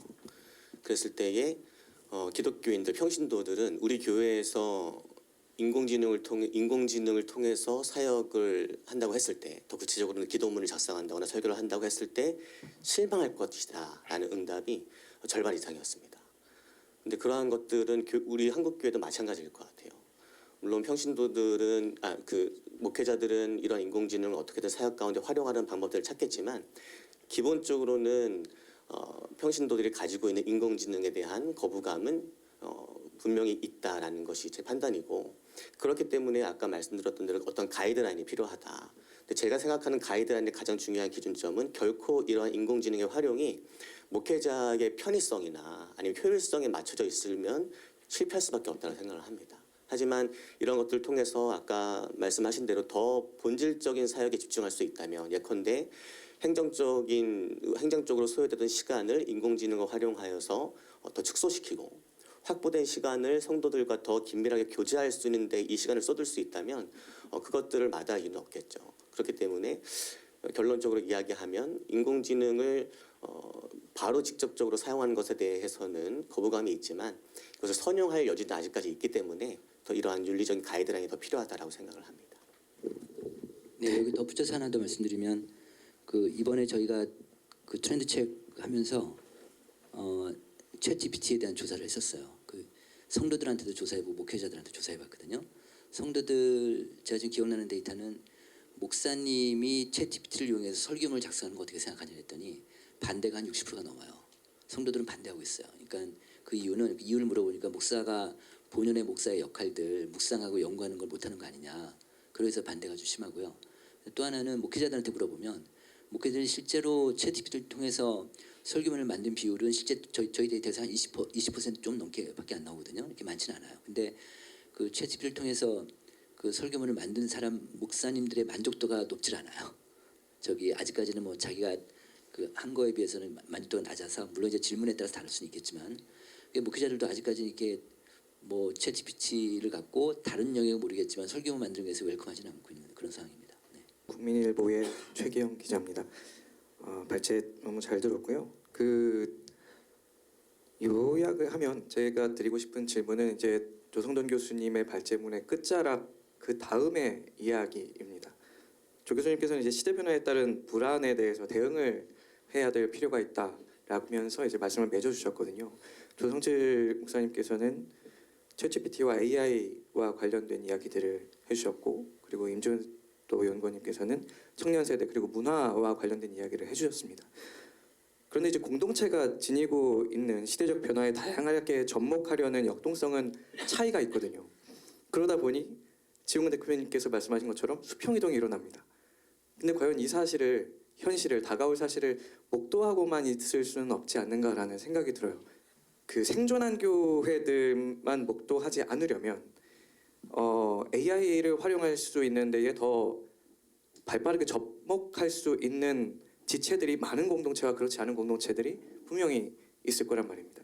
그러면 과연 교회와 교회가 연대해서 이러한 문제를 좀 지혜롭게 풀어갈 수 있는 방안은 없을지에 대해서 정 목사님께 좀 질문을 드리고 네, 혹시 또 다른 질문 있으면 질문해 주시면 한꺼번에 모아서 답하도록 하겠습니다. 네, 저는 한국교회 탐구센터라는 곳에서 일하는 최삼진이라고 합니다. 네 분 발제 너무 감사드리게 잘 들었고요. 저는 비교적 좀 간단한 질문을 드리고 싶은데 임주원 연구님께 발표하신 그 청년 문화가 되게 재밌고 좀 흥미로웠는데 또 저로서는 잘 이해가 안 되는 측면들도 많고 그래서 특히 오픈 채팅방이나 이런 것들에 많이 이제 몰리는 것들이 들으면 그럴 것 같기도 하면서도 그게 뭔지 저로서는 잘 와닿지 않은 그런 측면도 있어서 과거에 뭐 카페랄지 자유 게시판과 비슷한 것 같기도 하면서도 뭔가 다른 것 같은데 그래서 제가 간단하게 좀 사례를 들어서 좀 질문을 드려보면 만약 문화선교연구원에서 오픈 채팅방을 개설한다면 어떤 주제 내지는 어떤 취향으로 할 수 있을 것 같은지 한번 상상이나 혹은 그런 계획이나 의향이 있으시면 잠깐 소개해 주시면 도움이 될 것 같습니다. 그 질문하신 거 다 염두하셔서 우리 지 대표님부터 한 2분 정도 마무리 발언을 하신다 생각하시면서 하신 질문들 염두하시면서 마무리 발언 해주시면 좋을 것 같습니다. 네, 그냥 저는 지금 질문 저한테 해당되는 질문은 아니어서 제가 그냥 제 오늘 말씀드린 거의 결론 정도로 말씀드리면 지금은 하락하는 시대고 그다음에 축소 시대고 축소 사회고 이러기 때문에 이럴 때는 모든 전문가들이 하는 전략은 선택과 집중이다. 선택과 집중이다. 그러니까 그 마리아 예수님이 그 복음서에서 그 마르다하고 마리아 집에 갔을 때 마르다는 부엌에서 그 마음이 분주해서 계속 그 손님이 왔으니까 음식 챙기고 막 그러고 있고 마리아는 안방에서 그 예수님 말씀 들으니까 그 마르다가 열받아가지고 이제 화가 나가지고 예수님한테 얘 좀 같이 나랑 일하게 해달라고 이렇게 얘기를 하니까 예수님이 그때 마르다한테 하신 말씀이에요. 그 마르다야 마르다야 네가 여러 가지로 마음이 분주하고 근심하고 염려하나 몇 가지만이라도 또 혹은 한 가지라도 족하니라 그런 말씀을 하세요. 그리고 마리아는 이 좋은 편을 택했느니라 이렇게 말씀하세요. 그러니까 몇 가지만이라도 또는 한 가지라도 족하니 이게 저는 선택과 집중이라고 봤어요. 그러니까 현대식 영어로 볼 때는 그러니까 예수님도 그런 말씀하신 거 보면 확실히 지금 시대에서는 교회가 선택과 집중이 되게 중요하다. 예를 들어서 교회 학교다. 그러니까 여러 가지 교회 사역들이 있고 그렇지만 그 중에서 하나만 잡고 가는 게 되게 중요할 수 있겠다. 특히 이제 소형교 중소형교회들 같은 경우는 더더군다나 그럴 수는 있겠죠. 그래서 교인들이 한 가지만 바라볼 수 있게 하나만 바라볼 수 있게 예를 들어서 사막 여행자들이 옛날에 나침반 없을 때는 오로지 북극성 하나 보고 갔듯이 우리 교회 온 교인들 어린아이부터 노인까지 모든 교인들이 마음에 새길 수 있는 북극성을 하나 좀 심어줬으면 좋겠다. 교회가. 그러면 교회가 에너지가 되게 높을 거고 공동체성이 올라갈 거고 소속감도 올라갈 거고 그럼 교회가 잘 되지 않겠는가. 이 시대에서는 그런 것들이 방법이 아닐까 이런 생각이 좀 들었습니다. 네. 감사합니다. 그리고 두 번째 질문은 이제 문화선교연구원에서 웹진 발행을 계속 매달 하고 있고 이거 너무 좋은 정보여서 이제 회원들과 나누고 싶은 게 많은데 사실상 어떤 정보를 나누고 싶냐 하면 저는 이제 문화 캘린더라고 해서 어떤 것이 기독교적 가치관을 가진 드라마나 영화를 내가 발견했습니다. 여러분은 어떻게 보셨습니까? 저는 여기서 이런 하나님 나라 가치를 경험했는데 여러분들 이거 볼 때 이거 같이 느꼈습니까? 라고 대중문화 콘텐츠에 대해서 대화하는 오픈 채팅방을 만들 것 같아요. 하지만 저는 이제 개인의 시간이 중요하기 때문에 매 순간에 상주할 수는 없을 것 같습니다. 그래서 저희 문화선교연구원이라면 가장 그런 것들을 만들어 나가는데 자신 있게 할 수 있지 않을까 생각합니다. 네, 이상입니다. 네, 아까 기자님 질문하신 키워드 중에 그 이후를 어떻게 우리가 준비할 것인가에 대한 답변을 해보면 두 가지 정도로 생각할 수 있는데 특별히 디지털 미디어 영역에서는 전 첫 번째로는 더 많은 기회가 열렸다고 생각을 합니다.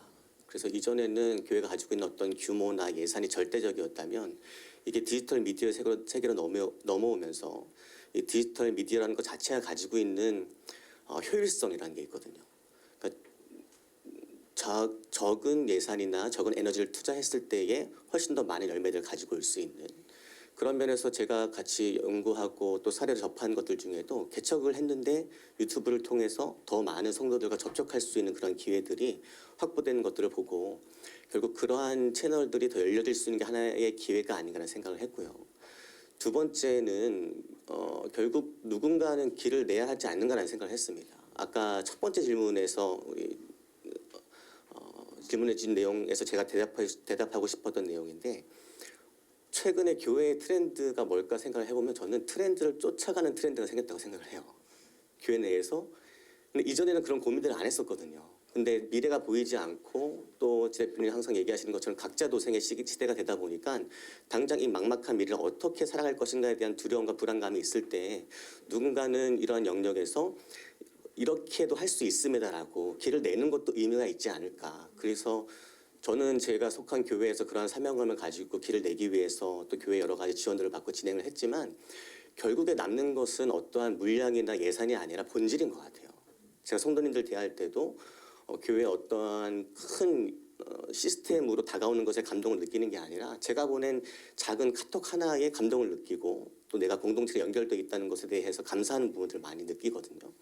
누군가 길을 내고 이것에 대한 가능성을 제시해 준다면 교회의 어떠한 규모나 아니면 예산의 유무를 떠나서 그 본질로 승부할 수 있다는 하나의 가능성을 제시하는 것만으로도 그 이후로 우리가 논할 수 있지 않을까 생각을 해봅니다.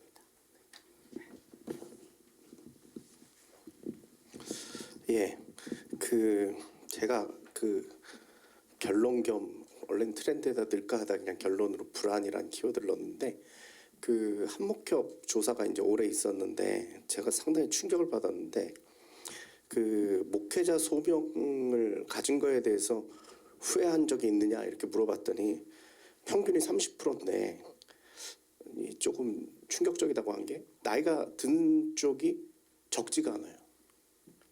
그러니까 예전에는 주로 젊은 사람들이 한 30% 정도 유지를 했는데 50대가 16. 코로나 이전에 16.5%였는데 코로나가 지나고 나서 후회한다가 30%가 됐어요. 2배가 됐어요. 근데 60대도 21%였는데 26.6%로 많이 늘어났어요. 은퇴를 해야 될 나이인데 이미 후회한 사람들은 다 떨어져 나갔을 텐데 마지막 이 코로나 기간에 많은 후회가 된다. 뭐 이런 얘기를 한다는 걸 제가 깜짝 놀랐고 그 다음에 더 제가 재밌게 느낀 게 뭐냐면 자녀가 목회자가 되겠다고 그러면 어떻게 생각할 거냐 그랬더니 보통 한 30% 정도 됐어요. 예전에는 말리겠다는 쪽이 30% 정도였는데 올해 조사를 해보니까 이게 61.5%가 됐어요. 그러니까 배가 됐어요. 목사 된 게 너무 괴로운 거예요. 이제 코로나가 지나면서. 그리고 이분들에게 이제 주로 물어봤더니 이제 뭐가 부족하냐 그랬더니 시대를 못 쫓아가는 거. 이게 너무 빠르게 지나가는데 나는 못 쫓아가겠고 이걸 내가 목회를 왜 했나 이제 교회는 다 없어지고 막 이런 분위기인 거가 있어요. 제가 참 마음이 아프더라고요. 이렇게 저도 이렇게 트렌드 뭐 이런 거 자꾸 시켜준 바람에 이렇게 하는데 불안감을 주는 것 같아요. 목회자들한테. 그리고 교인들에게 이 시대를 쫓아가서 교인들에게 뭔가를 베풀어줘야 되는데 나는 못 쫓아가겠고 이런 불안감들 이게 목회에 대한 후회로까지 연결되어진다는 게 참 마음이 아파요. 근데 전 생각이 그래요. 그러니까 지금 목사님 말씀하신 것처럼 달려나가는 쪽은 달려나가야 되는 게 그 트렌드를 이끌고 뛰어나가야 될 사람들은 제가 볼 때는 한 20% 정도 교회는 그걸 뛰쳐나가야 돼요. 인프라가 되거나 목회자가 이제 그런 능력이 되거나 하는 데는 2% 뛰어나가고 한 80%는 천천히 보고서 쫓아가도 되는데 온 교회가 그걸 못 쫓아가서 불안하다라는 건 조금 이제 한계가 있어요. 예전에 KTX가 생길 때 자기 도시에 KTX를 세우게 하려고 무지하게 노력들을 했어요. 근데 KTX가 쓰면은 그 도시는 교통이 좋아지면서 사람들이 몰려오면서 이렇게 우리 표현으로 하면 부흥 성장할 것이라고 생각했는데 KTX 들어간 도시들이 다 망했어요. 왜 망했냐 하면 KTX를 타고 서울 가면 되거든요. 그래서 지방 도시 대형 병원들이 먼저 망했고 대학병원 뭐 이런 데들이 먼저 망했고 그 다음에 쇼핑 센터들이 망했어요. 다 서울 가지면 거기서. 그러니까 오히려 해가 된 경우도 있어요. 그러니까 저는 약간 좀 목회자들한테 달려나가는 사람은 가라고 격려를 해주고 못 쫓아간다고 좌절하지 말고. 네. 그리고 코로나 지나면서 우리 교인들 많이 줄었지만 이 어려운 시대를 겪으면서 그래도 이 정도에서 선방했다. 그래도 승전보를 올릴 정도는 되지 않았는가. 전사자는 있지만 그 정도로 한번 생각해 보면 어떨까 생각을 했습니다. 예. 저 마지막으로 10초만 한마디 더. 10초 넘어가면 네. 괜찮습니다. 이게 자꾸 제가 트렌드라고 표현하니까 그런 건데 사실 10대에서 30대 사이가 향유하는 그냥 성격, 문화, 가치관이거든요. 달라진 사회 가치관.